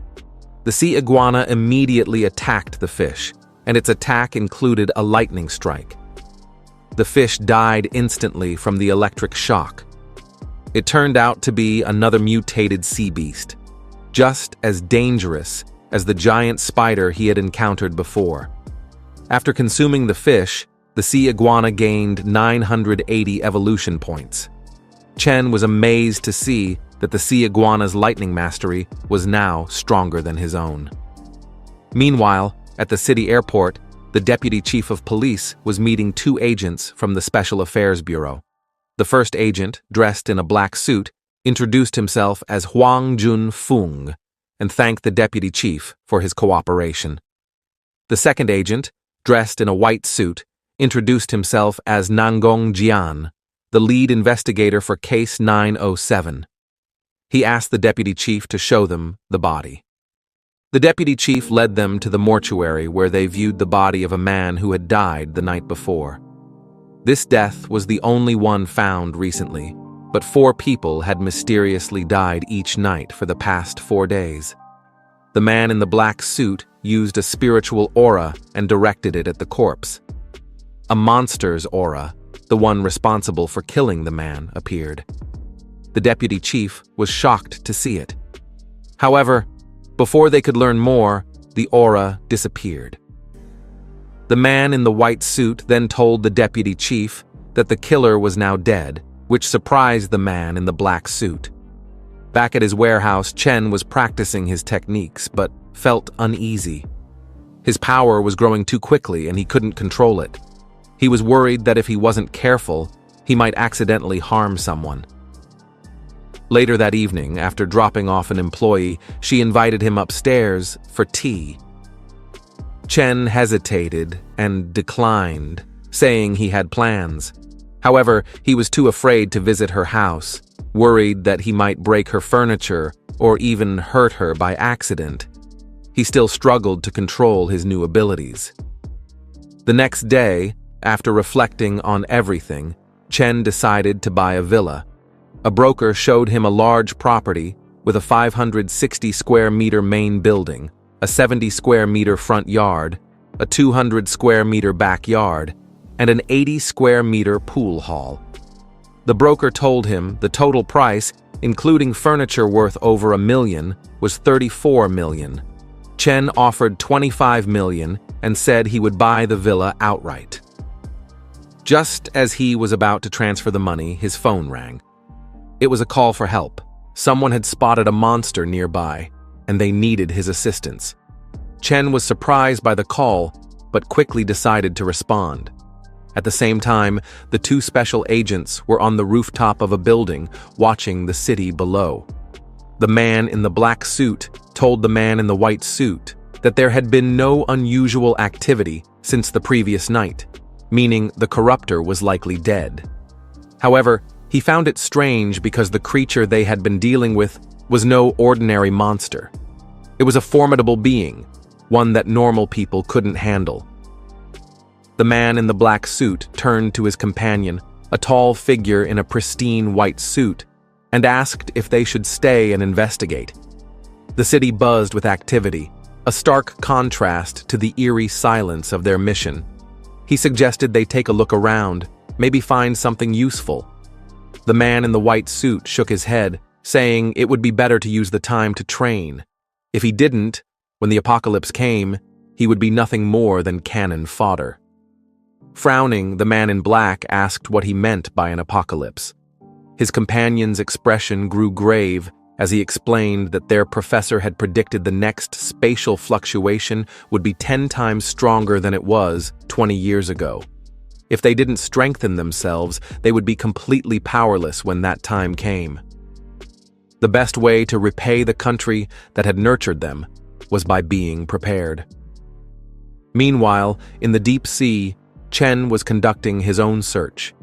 He connected his mind with his sea iguana, its sharp senses extending his reach.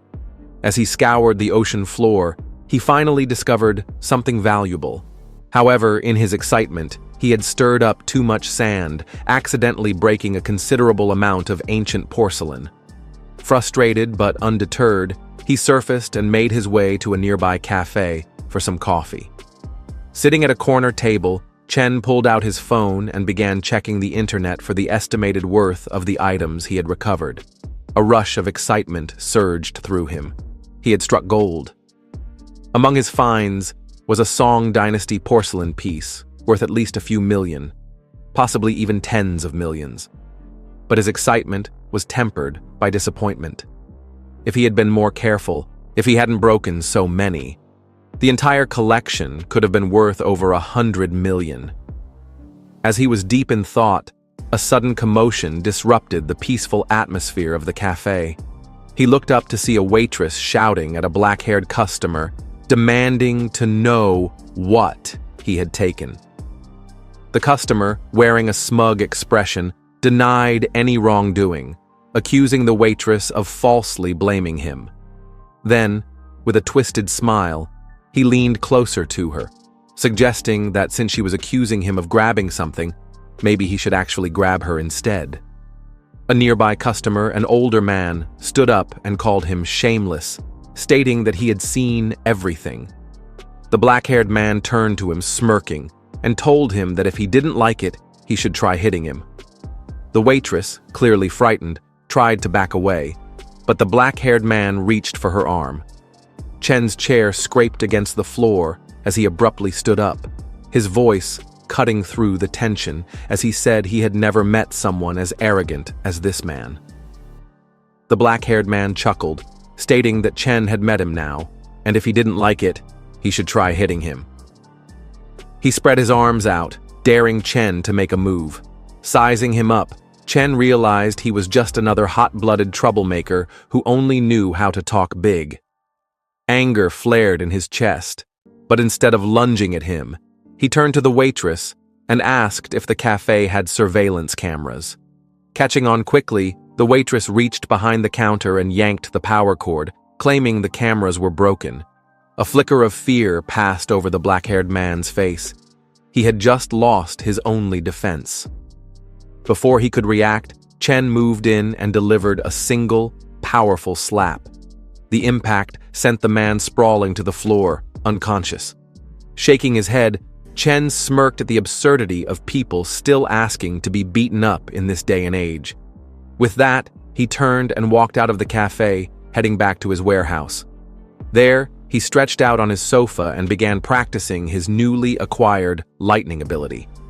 As he focused, a system notification appeared in his mind. Thunder Control Experience +10. Mental Strength +1. He clenched his fists, determined that one day he would break through the boundaries of life and death. The next morning, as he prepared to leave in his car, he turned to his secretary and told her to find some time to study accounting books, as she would be handling the company's finances when the time came. He added that he would double her salary. She hesitated for a moment before nodding and acknowledging his instruction. As he settled into his seat, she asked where they were heading next. He told her they were going to sell some stuff. After a short drive, they arrived at an antique shop. The owner, a middle-aged man with sharp eyes, greeted them warmly and introduced himself as Gao, the owner of the shop.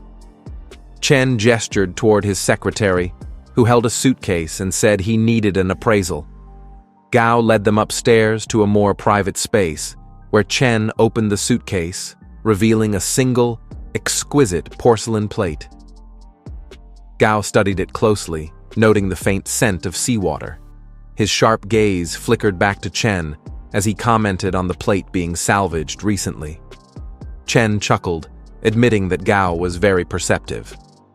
Gao nodded, confirming the plate's authenticity, but pointed out that it was part of a set, and having only one piece significantly lowered its value. Leaning back, Chen agreed, explaining that when he found the piece, there were plenty of others around it, but unfortunately, this was the only one that remained intact. Gao sighed, saying it was a shame. If it had been the complete set, it would have been worth a fortune. But for just this one piece, he could only offer 4.5 million. Chen closed the suitcase, giving Mr. Gao a nod before assuring him that he would think about it. Hours passed as Chen wandered from one shop to another with his secretary. They stood on the street, the secretary sipping his coffee, remarking how, out of all the stores they had visited, Mr. Gao seemed the most genuine. Chen, munching on a snack, acknowledged that Gao had indeed made the highest offer. Perhaps they should just sell it to him. But something about the look in Mr. Gao's eyes unsettled him. There was something hidden behind that polite smile, something that didn't sit right. Meanwhile, in the grand living room of a luxurious villa, Mr. Gao stood before his boss, who wasted no time demanding to know if he had finally found a lead on the sunken ship. Gao presented the porcelain plate, pointing to the official seal they had been searching for. He explained that it had been sold to him by a young man, which meant this person must know more details. Without hesitation, the boss ordered Gao to pass the information to Fox and get everything on this young man within half an hour. Minutes later, Gao returned with the details. The young man Chen was an ordinary college student, or at least that was what he appeared to be. However, he had recently spent $3 million on a luxury car and even traveled overseas with Tian Rui. Gao hesitated, questioning whether they should proceed given the powerful connections backing him. The yellow-haired boss, Du Hong, only laughed at his concern, brushing it off and giving the order to proceed. At that moment, Chen lay in his bed, staring at the ceiling, recalling how Mr. Gao had handed him a form to fill out, claiming it was for future transactions and auctions.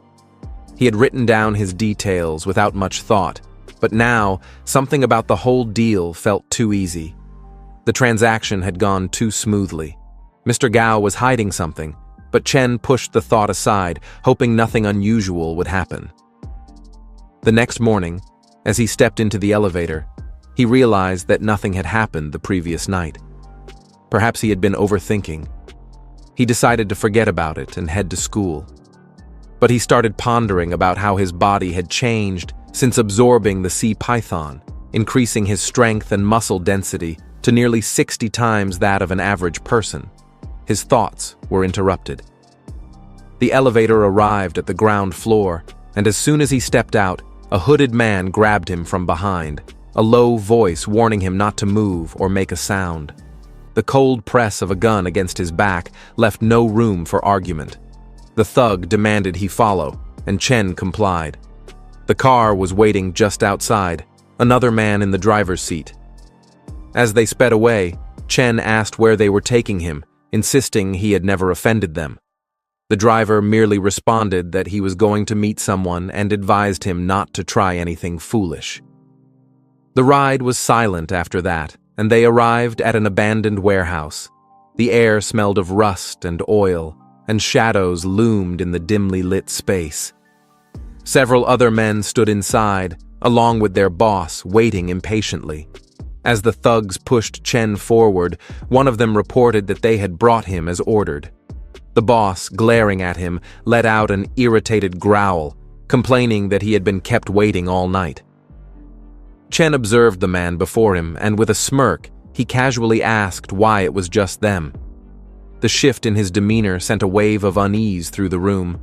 The thugs exchanged glances, puzzled. Just moments ago he had seemed scared, and now he stood calm, almost amused. The boss, sensing the change, barked at his men to stop standing around and grab their weapons. In a flash, guns were raised, all aimed at Chen. But before they could act, Chen moved. With a swift turn, he kicked the thug behind him, sending the man's gun flying. Before the thug could react, another brutal kick struck his face, dropping him to the ground, lifeless. The boss gripped his gun tighter, issuing a command for Chen to drop his weapon. The other thugs followed suit, cautiously stepping back, uncertain. The boss, his voice laced with tension, reminded Chen that he only had one gun, and it held a single bullet. He, on the other hand, had more. They had him surrounded. Chen told them they had it all wrong. It wasn't he who was surrounded, and it was them. The thugs hesitated, confusion flickering across their faces. The realization came too late. Chen looked down at them as he demanded to know who was behind them. If they answered honestly, he promised to make it quick. The thugs refused to back down, stepping closer with determination. Without hesitation, Chen fired his last bullet, the shot ringing through the warehouse as the thug boss collapsed instantly. A bullet lodged in his head. The remaining thugs, realizing Chen was out of ammunition, opened fire in unison. But before their bullets could reach him, Chen hurled his empty gun into the air and focused his internal energy. His body reacted instinctively, his hands moving faster than the eye could follow, plucking a bullet from mid-air before it could pierce him. The room fell silent as jaws dropped in disbelief. Fear crept into the thugs' eyes as they stared at him like he was something inhuman, a monster beyond their understanding. Even Chen himself stood momentarily stunned, marveling at the sheer power coursing through him. What followed was a one-sided battle. Chen tore through the remaining thugs with ruthless efficiency, his movements fluid and precise. Within moments, only one was left alive, clutching his wounds as he lay gasping for breath. Kneeling beside him, Chen demanded answers. The wounded thug, voice weak, revealed that the mastermind behind this attack was Chang Du-hong, the director of Manhwa Group. He owned a shop on Guan Street and resided at Guanshan Villa No. 3. Before the thug could say another word, the thug boss's phone buzzed on the ground. Chen picked it up, answering with a calm yet menacing tone, addressing the caller as Du-hong and introducing himself as Chen Shu. He left a simple warning: "See you tonight." On the other end of the call, Mr. Gao paled, his hands trembling slightly as he turned to his boss.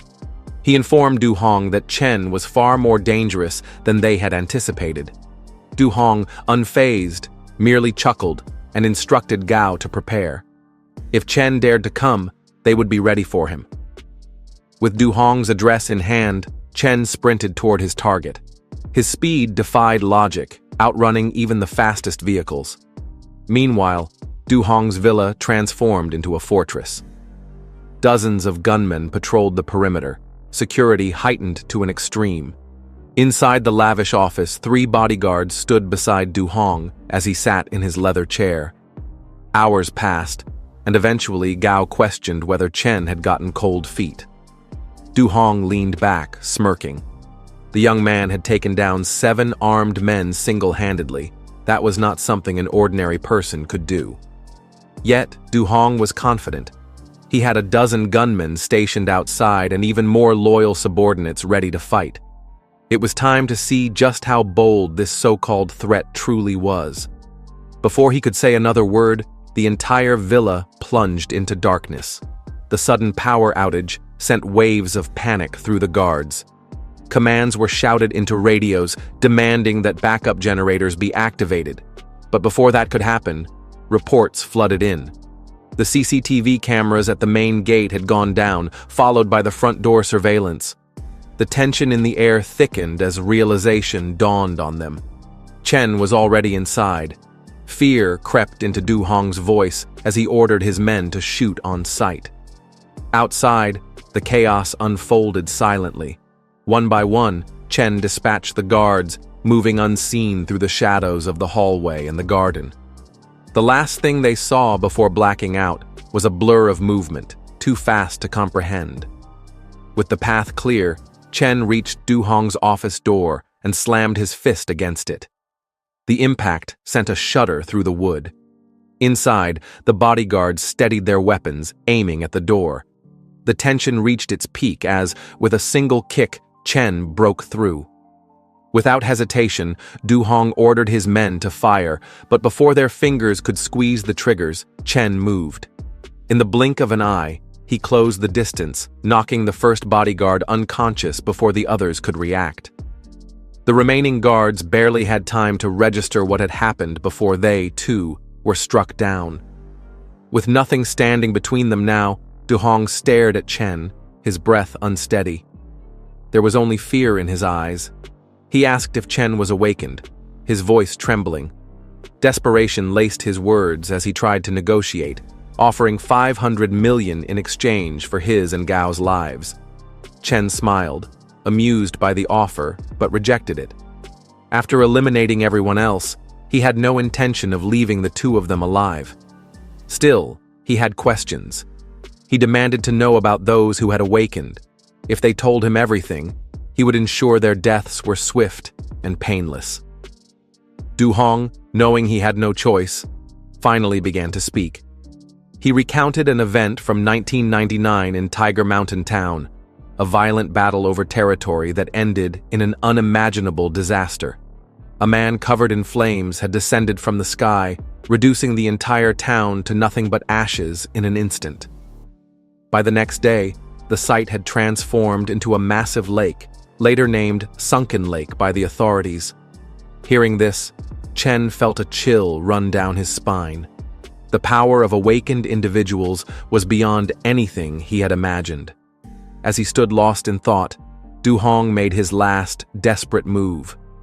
Reaching under his desk, he pulled out a concealed gun and fired. But Chen had already anticipated it. He shifted to the right, dodging the bullet with ease. Before Du Hong could react, Chen leaped over the desk, delivering a brutal kick to Gao's face before slamming Du Hong's head into the floor with enough force to end him instantly. As he stood over their bodies, Chen gazed at them with cold indifference. Wealth, power, none of it mattered. To him, they were nothing more than insects, and if they were within his reach, they were as good as dead. After Chen killed Du Hong and his associates, he burned their villa to the ground. Minutes later, police arrived at the scene. The villa was reduced to rubble. A police officer informed the deputy chief that 31 bodies had been found, including the director of Manhwa Group. The deputy chief glanced at the remains of the villa and suspected Chen was behind the massacre. Chen's name had been found in Du Hong's phone, and the deputy chief believed that he was also responsible for the deaths in the Red Forest. Observing unusual movements underground, the deputy chief realized that another attack was coming soon. He understood that Chen was ruthless and beyond redemption, but he still wanted to give him a chance to reveal his true intentions. Meanwhile, Chen returned to his warehouse and found that the chicken he had stored was missing. There were oil marks left behind, signaling that someone had been there. He quickly deduced that the person who had taken the chicken was no ordinary thief. Chen decided to wait for this person to return. While waiting, Chen connected with the sea iguana, a creature he had befriended. He hunted another fish-like creature and devoured it, gaining 67 evolution points and 6 stat points.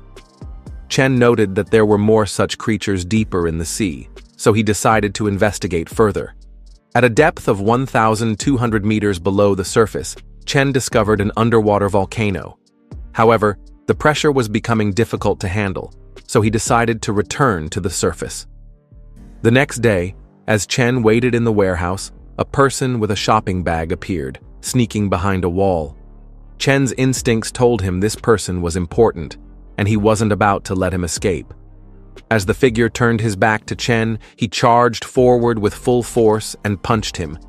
But to his shock, when the smoke cleared, the man had vanished.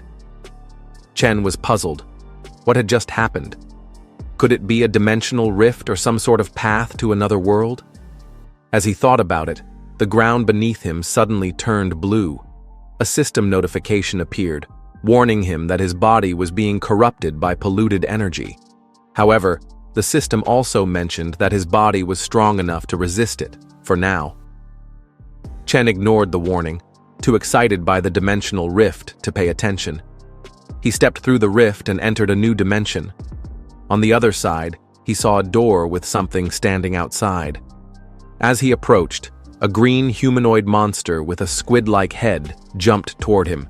Without hesitation, Chen punched it in the face, causing its head to explode. A system notification informed him that he had killed a defective demon corpse and earned 2 stat points. Chen turned his attention to the door, which had a sign above it reading, "Tiger Mountain Town welcomes you." Intrigued, he entered the door and found himself in a strange town. It didn't take long for Chen to realize that this was the very town Du Hong had mentioned. the one that had supposedly been destroyed and turned into a lake overnight. But now, Chen understood. The town hadn't been destroyed by humans. It had been pulled into another world. Feeling the danger, Chen decided to leave for now. As he walked back to the door, a little girl with orange hair watching him from a large tree. She held a chicken and was eating it quickly.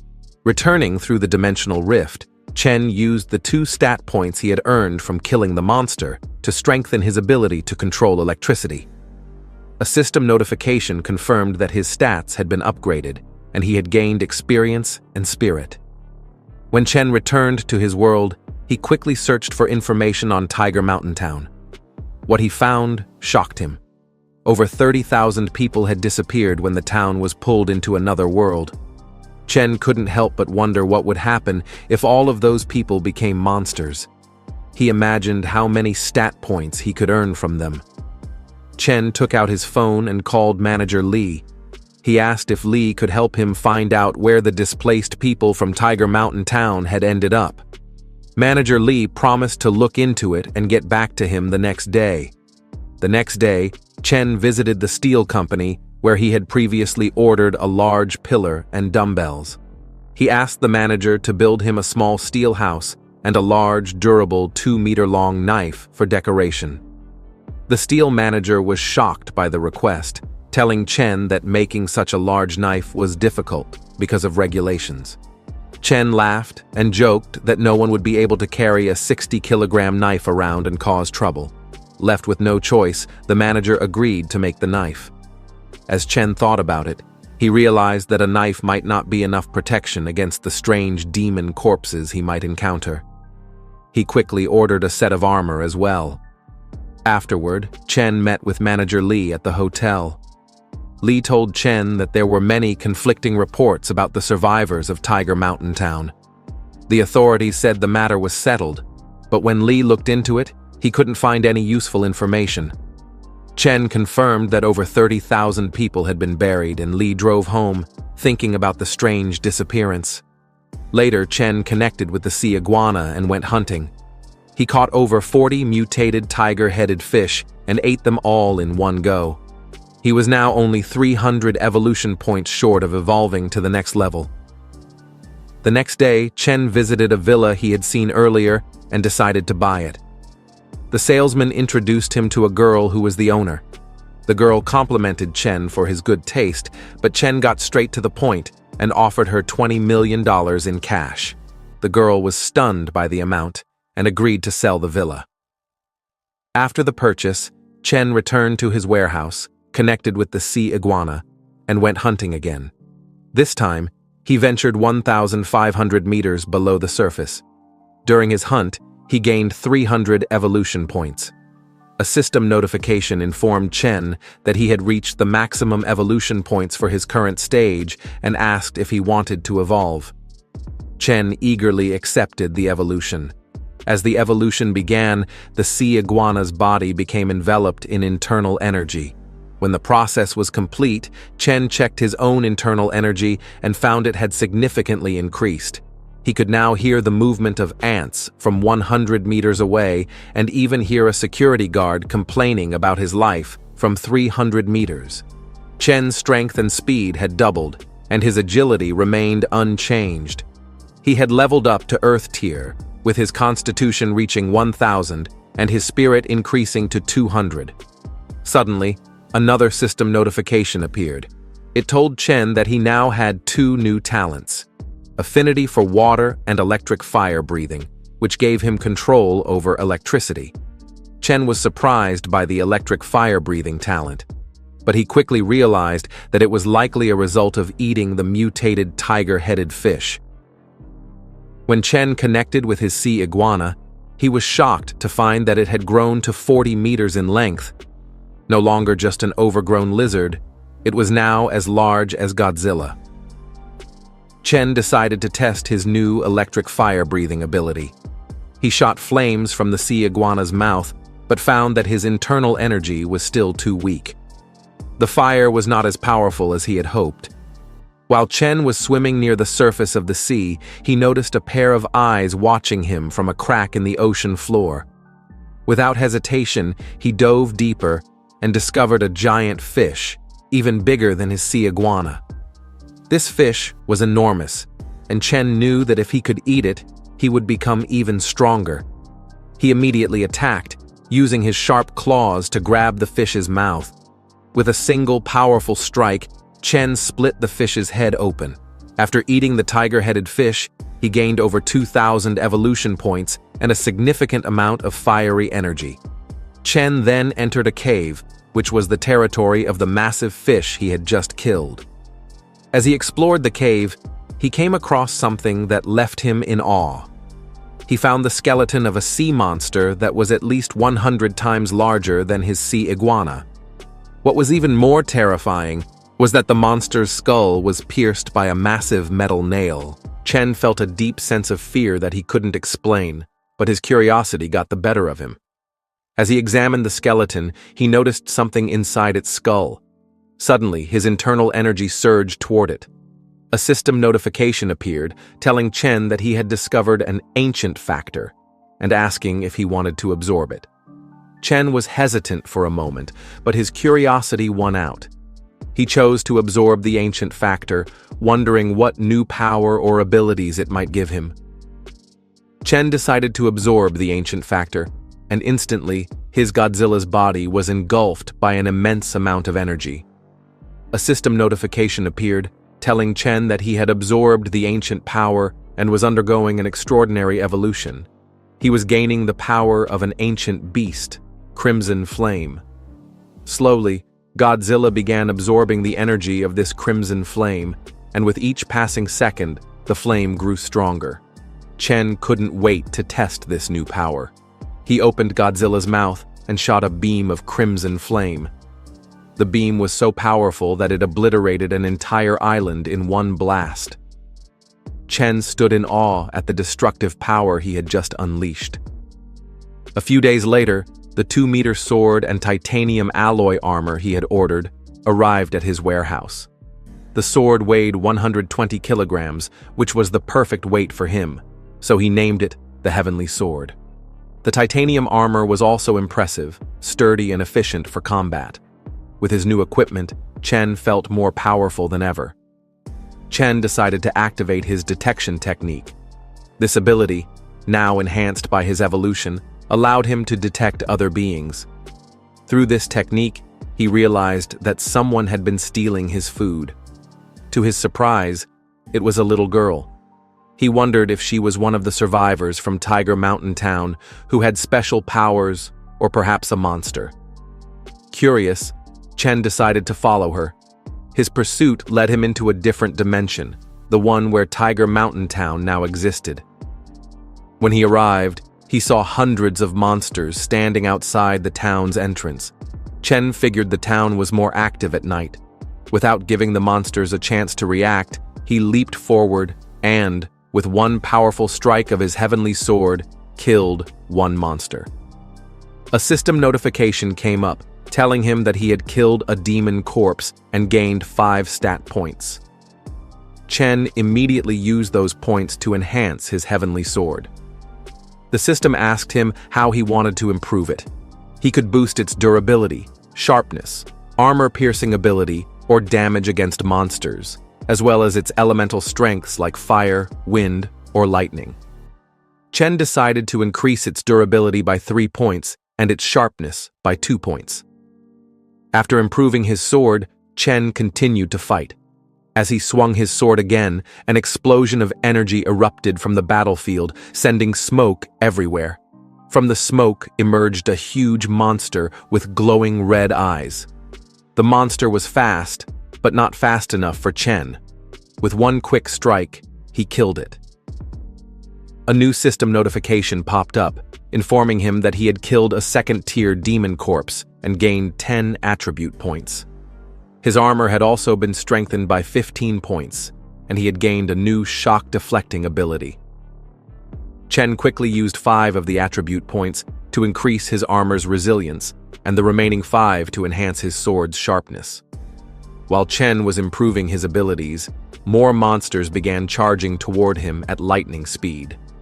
With swift movements, he sliced them into pieces, and the system notifications continued to flood in, telling him that he had killed more second-tier violent demon corpses, gaining 12 attribute points in total.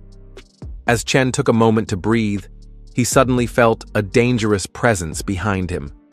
When he turned around, he saw a massive monster, 10 times the size of a human, standing ready to attack. Chen was surprised by its size, but didn't feel intimidated. He had gained plenty of points and strength, and he was ready for the challenge.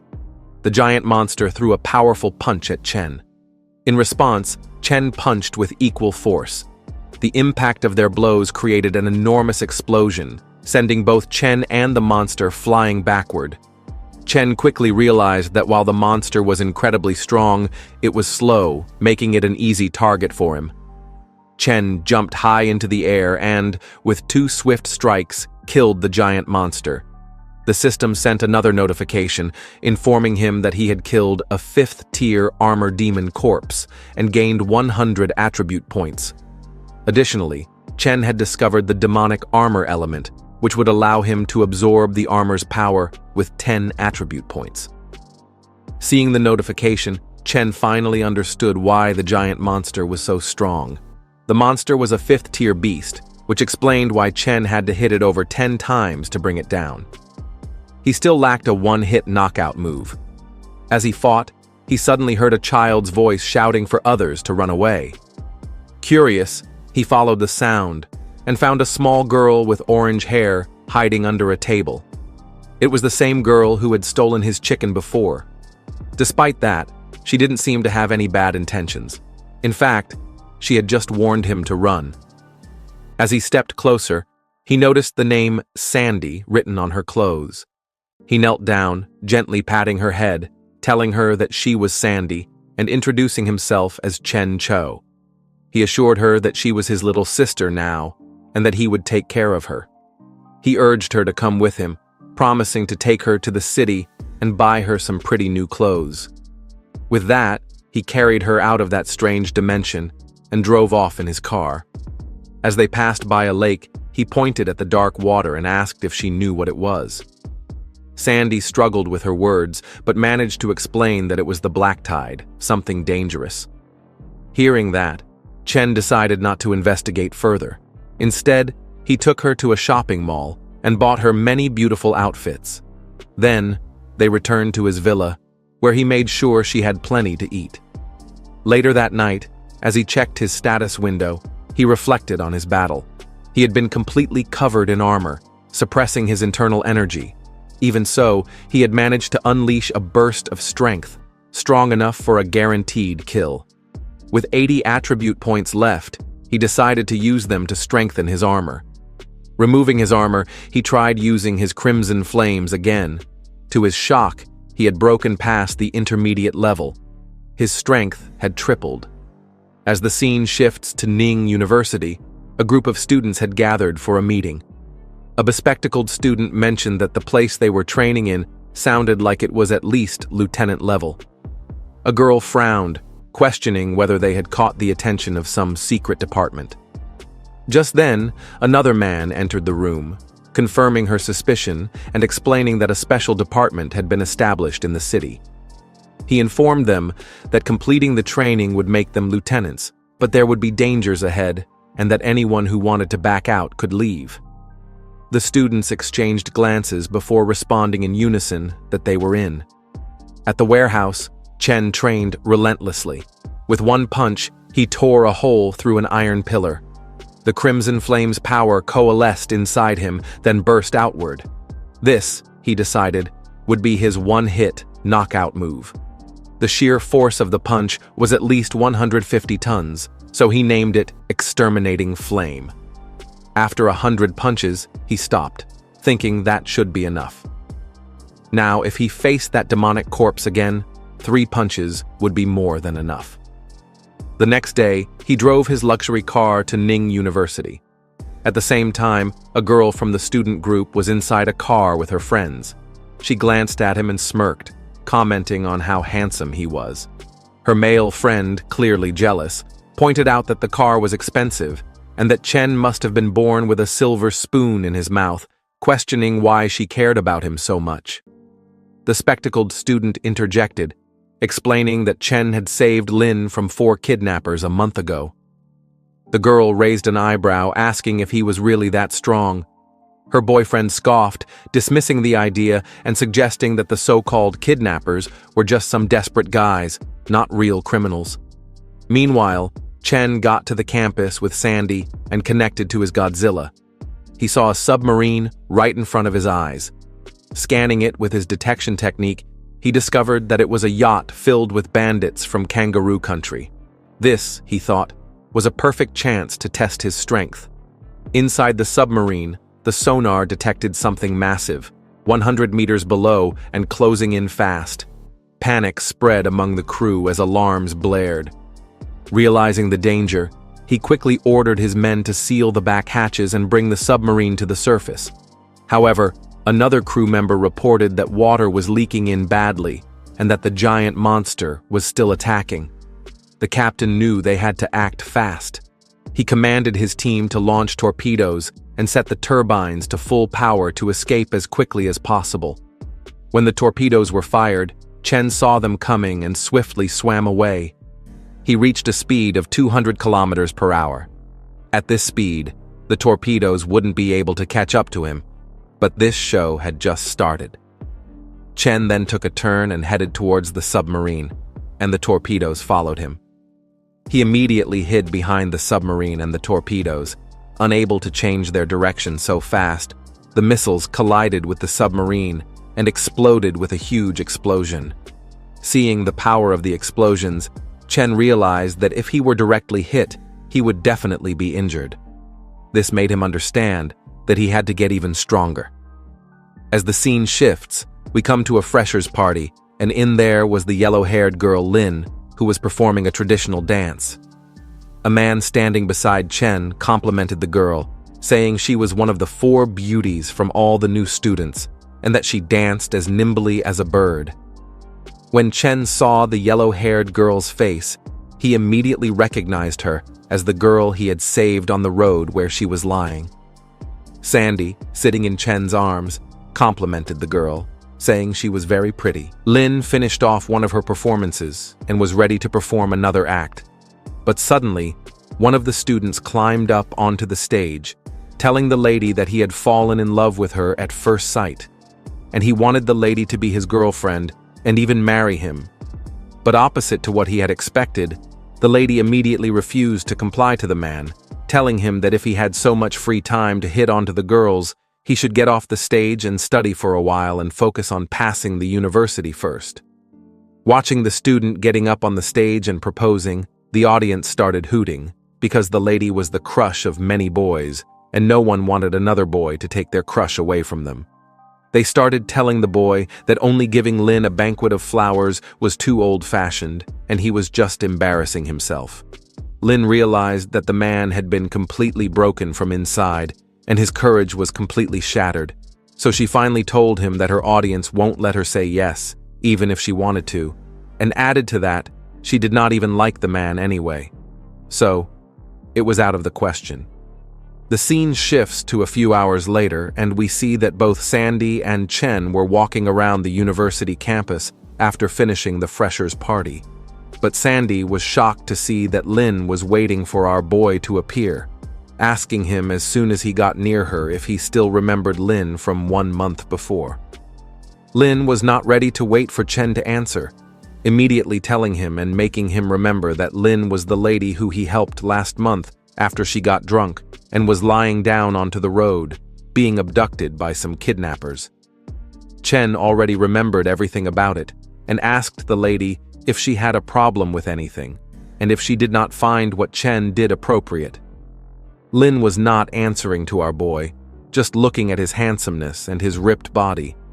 The lady was already head over heels for him, not able to speak even a single word. Wondering about what the lady wanted, Chen was really confused and finally started going away, telling her that if there was nothing that she wanted to say, then he should go because he had a company to take care of. Meanwhile, Sandy was not liking the lady at all, knowing that she was only after her brother's money.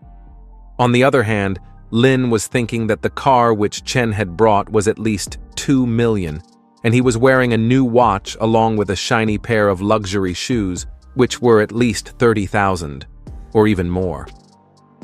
For the lady, Chen was the splitting image of someone who was born with a silver spoon, and he was completely opposite to the guy who had proposed her during the event.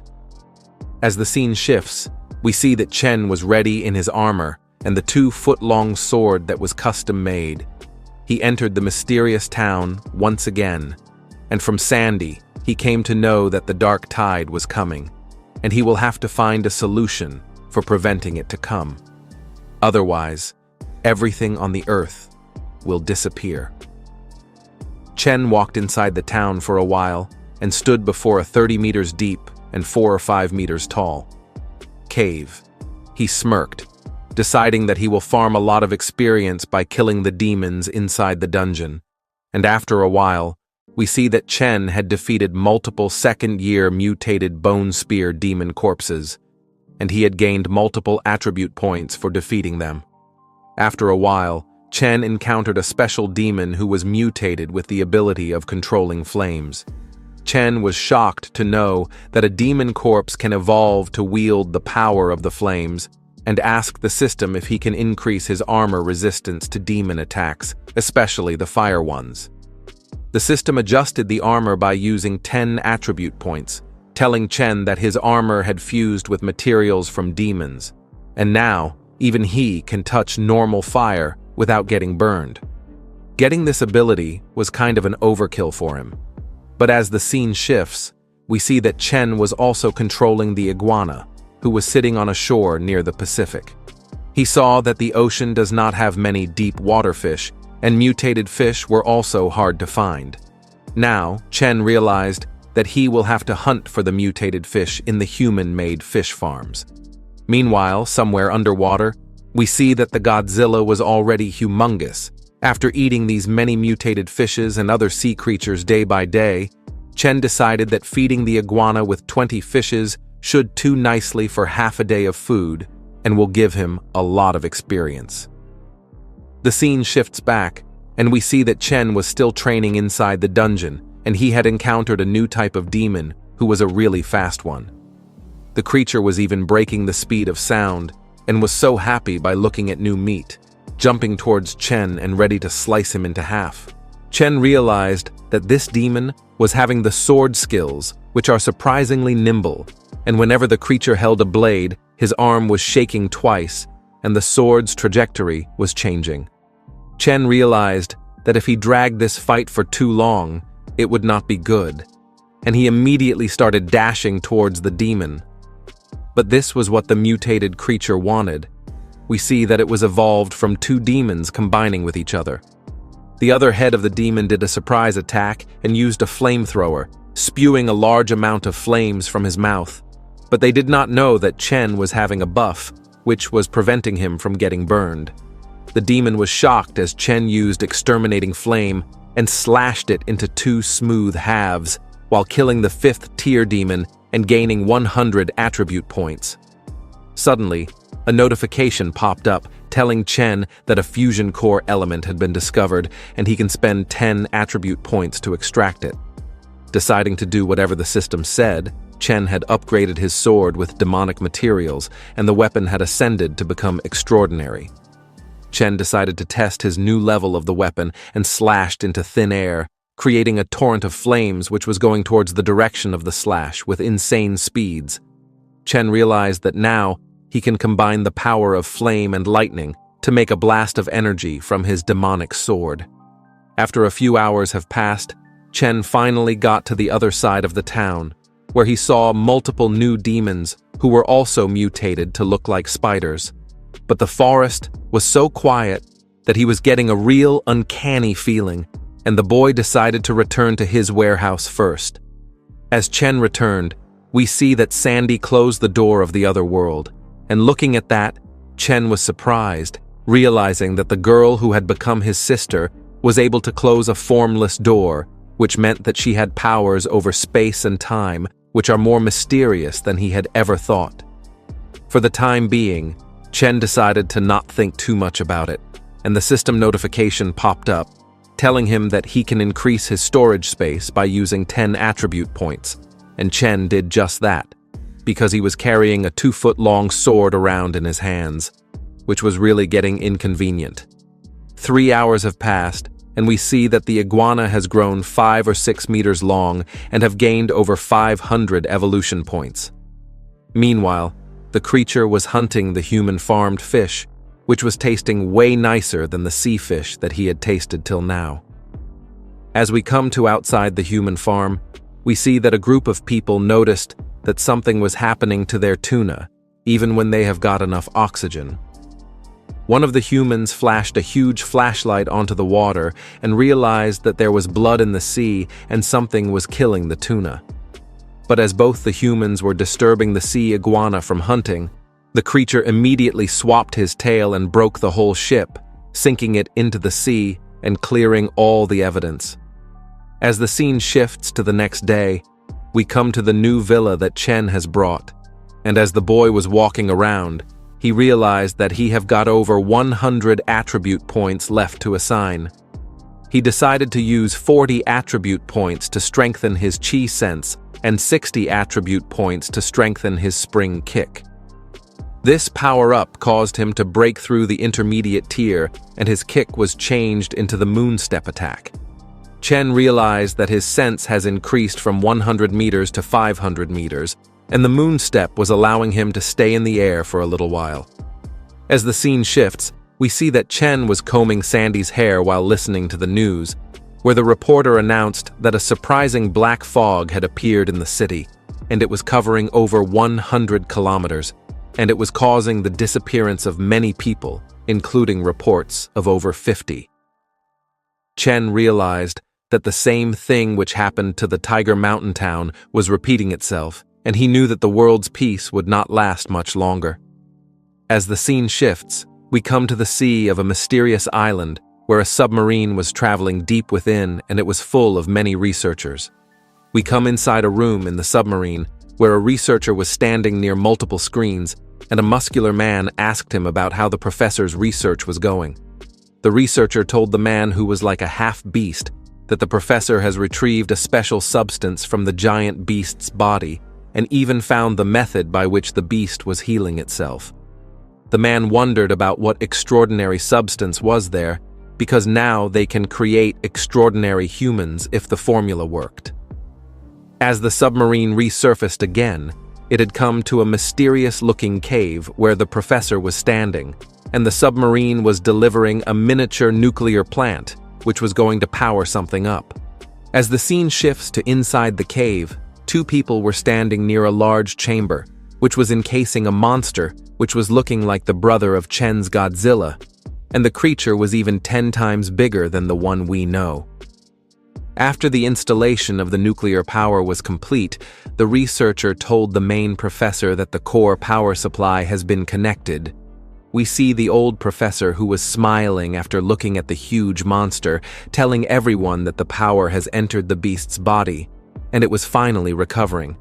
And as the creature was wearing a metal collar around his neck, it should follow the instructions of the professor, otherwise he should meet his end. The researcher told the professor that he was smarter than even the Einstein, as he was able to control such a giant monster, which was unthinkable by anyone else. Looking at the reaction inside the chamber full of fluids, the professor knew that the beast was going to wake up soon. But what they did not know was that Chen's sea iguana was following them and had saw the whole plan.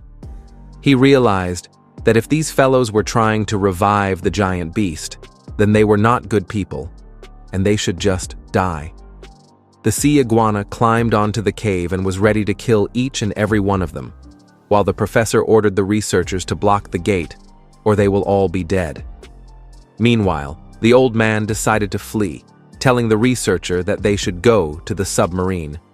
Meanwhile, multiple guards were trying to throw missiles and nuclear weapons onto the sea iguana, but nothing was affecting the giant creature.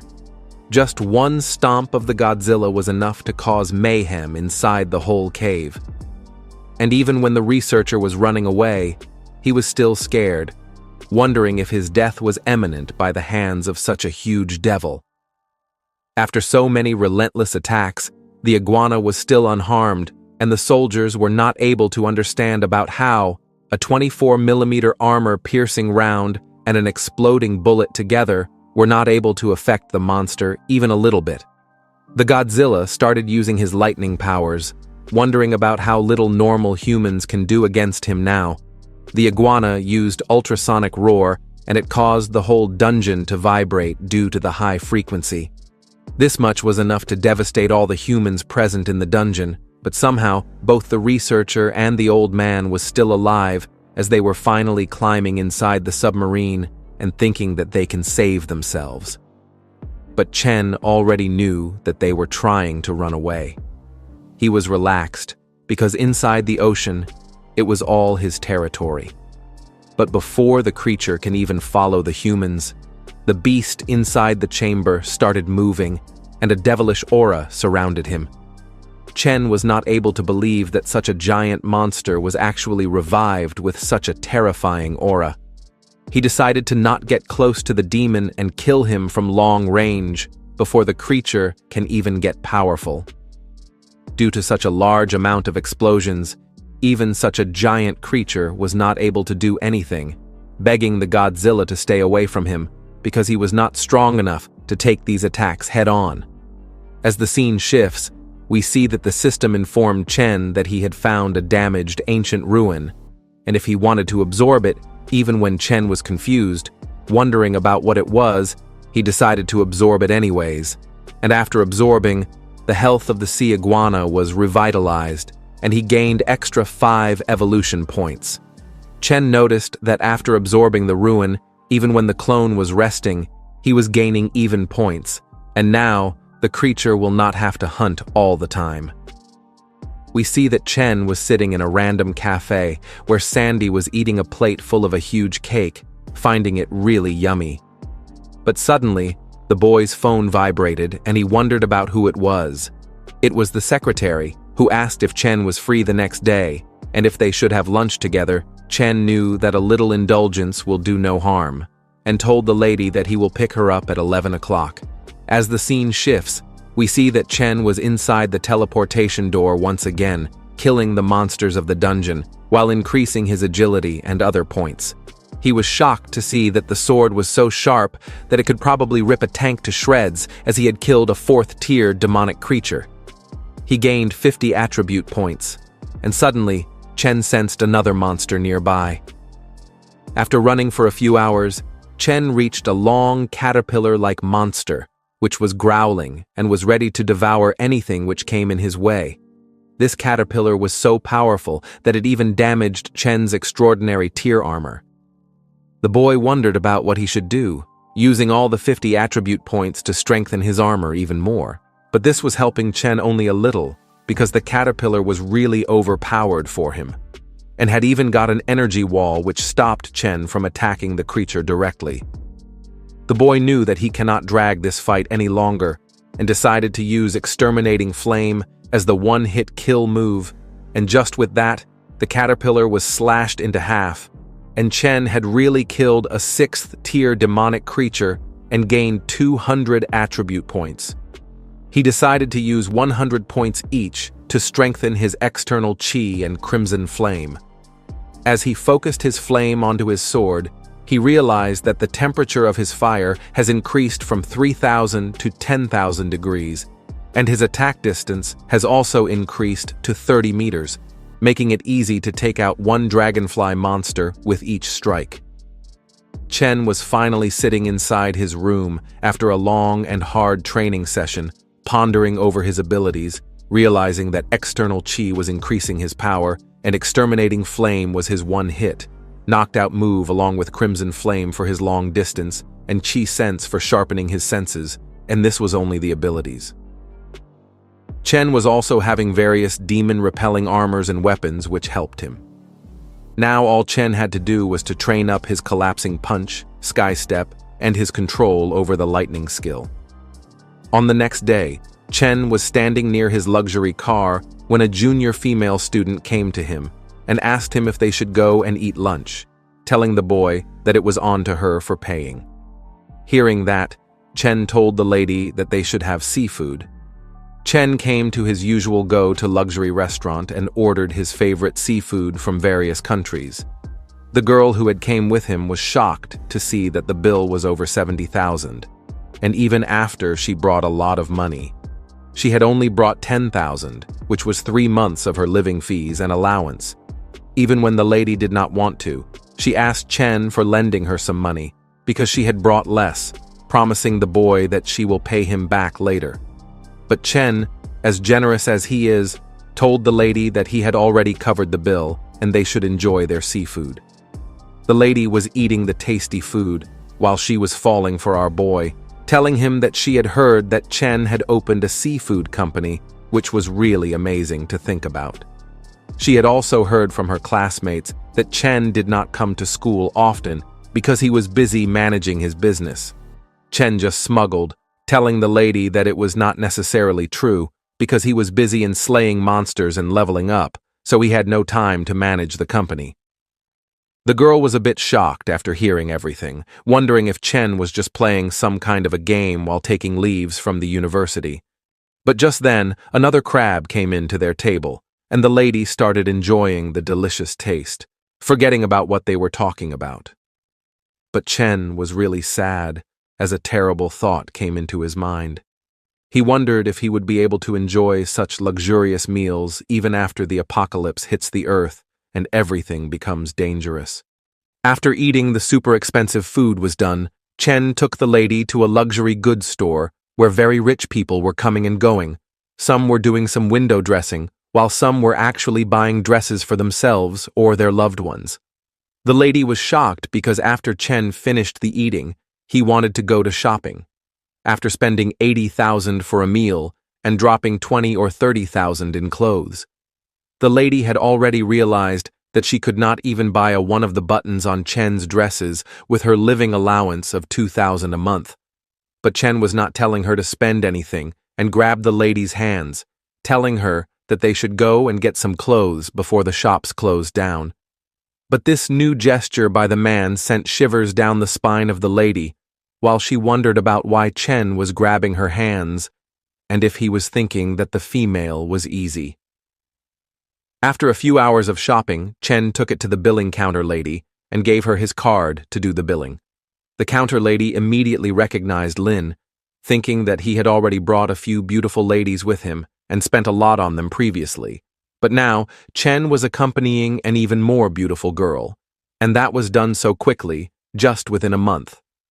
After the whole shopping was done, the girl was mesmerized, realizing that Chen had brought her 30,000 worth of clothes, and it was only the first time they have met.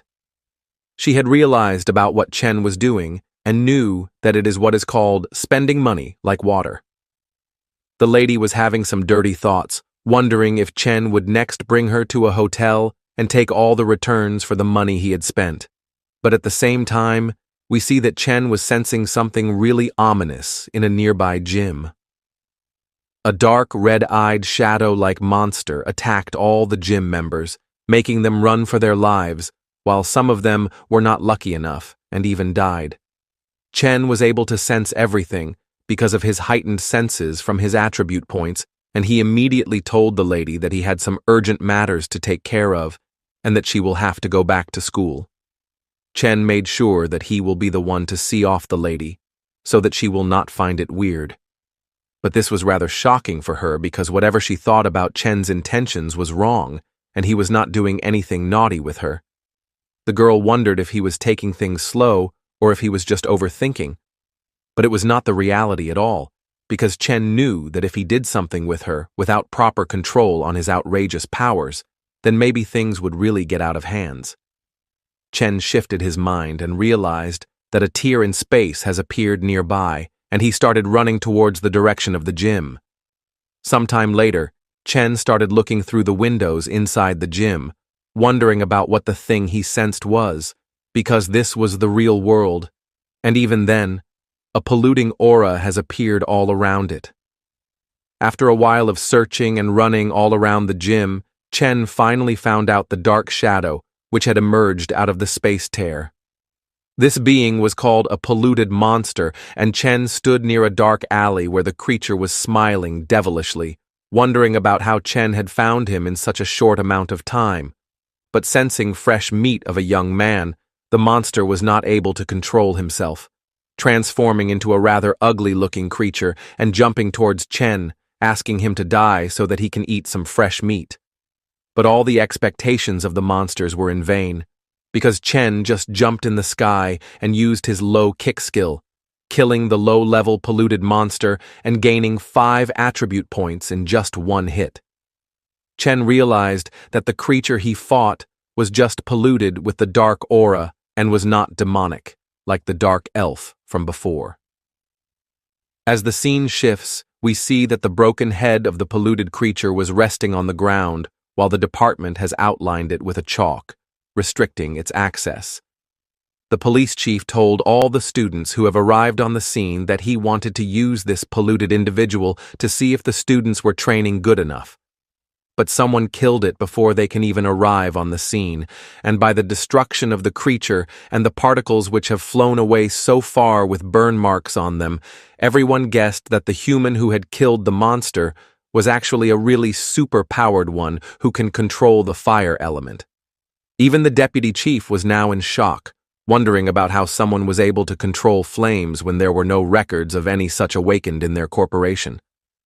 As the scene shifts, we come to Chant's house where he was listening to a report, and the reporter told everyone that an immense number of tears in space have appeared, and it may be a signal that the apocalypse was incoming. Chen realized that the 99th year apocalypse was there, and even when in the past 20 years over 500,000 citizens have died on the battlefield, it was still only enough for 20 years of peace. Humanity was able to enter into an era that seemed to belong to the ordinary people, but now it was the turn of the awakened once again because things were getting out of hand. Chen took out his smartphone and started sending a message to his grandfather, telling him to be safe, but it was still not comprehensive enough. Chen knew that if he wanted to get more information, then he will have to report to the Special City Bureau. He started connecting with the sea iguana, who was a rather large creature and was going after a giant mutated whale. The whale was a dangerous creature who can turn seawater into heavy water with some chemical reactions, but still, that was really useless in front of the Godzilla because he was really able to swim with highly insane speeds. The sea iguana started using his lightning attributes and pierced the blue whale through its face, making it slam down onto the seabed. After defeating the creature, Chen knew that once the Godzilla eats the whale, he will get 10,000 evolution points at least. As the scene shifts, we come to the branch office of the Special City Bureau, where all the students were discussing about how they have found the pollutant nearly obliterated. They knew that whoever have killed that polluted monster was a really good individual. But to them, the power that Chen possessed over the flame was a really rare one, and they wondered if someone who was a normal citizen until now had awakened into a fire type. One of the ladies wondered about who would be able to do it, thinking if it was really Chen. But suddenly, the deputy chief came inside the room of the students, telling them that someone has logged an evolved individual request in the afternoon. The man wanted to know if the students wanted to have a look at the test, and everyone agreed, running out of their rooms and coming to the training hall, where Chen was wearing a spandex outfit with blue stripes, which was able to gauge his overall power. All the students immediately recognized Chen because they were from the same university. They were shocked that they were seeing the guy who was driving a luxury car at school. The lady was glad to see him, and the deputy chief was a bit shocked, knowing that Chen was the one who was killing the wrongdoers. But he had to conduct the test and measure his power and speed. He grabbed a power measuring machine and started explaining that the device can display up to 15,000 kilograms of force, and all Chen had to do was to just hit it with all his might. Meanwhile, the students were looking at Chen from a distance, wondering about how strong he really was and how many stars he will get in the evolution test. They had already guessed, that if he was an awakened, then maybe he was the one who had killed the polluted monster, and that means that the boy was stronger than them for sure. Everyone was thinking that maybe Chen was having a 4-star attribute, and some said that he will definitely have 3. But from the confidence that our boy had possessed, some of the students wondered if he would be able to break the testing equipment. One girl was not ready to believe in it, telling them that the deputy chief was an evolved individual as well, and he was only at 10,000 points. But all this discussion suddenly stopped as they heard a deafening bang onto the machine, and it displayed the number of 12,186 kilograms. All the students gasped as they realized about how powerful Chen actually was, making him a 5-star individual. But on the other hand, Chen did not want to hit this hard and wanted his stars to be a bit lower. The deputy chief finally started speaking and told Chen that, as per the standards of getting 5 stars, he can now collect 50,000 at the Special City Bureau every month. And if he was willing to join them as a permanent employee, then he will be paid even more, while being promoted to vice head of the department. Hearing that was useless for Chen, and he decided to decline the offer, telling the chief that he wanted to fly as solo. The chief was really curious, and asked the boy if he was the one who killed the polluted monster. Chen knew that he cannot hide it anymore, agreeing to this fact. The officer already knew that Chen had the power over flames, and with his talent, he might be taken on by the fighting god as a disciple. But for Chen, that was a really low-leveled ceiling of possibility, and leveling up his Godzilla was way more beneficial for him. But for now, this has to be a secret for everyone's benefit.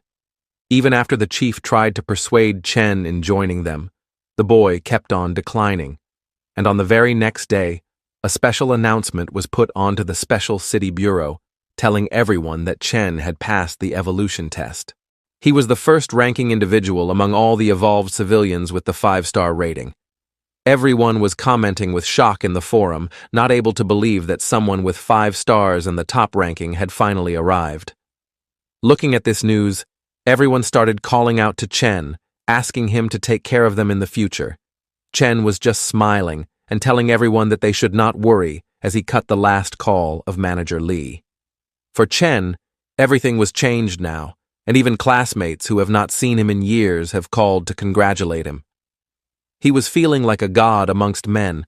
On the other hand, after eating the giant whale, the Godzilla was 90 meters long and Chen's physique was increased by 1,800 points, along with his strength increase of 70 tons. Chen started to lay down onto his costly couch, while realizing that with his outer covering, he could take an armor-piercing round, and if the stars would have been greater than 5, then he would definitely get 7 or 8 stars if he had gone on to the machine with full power.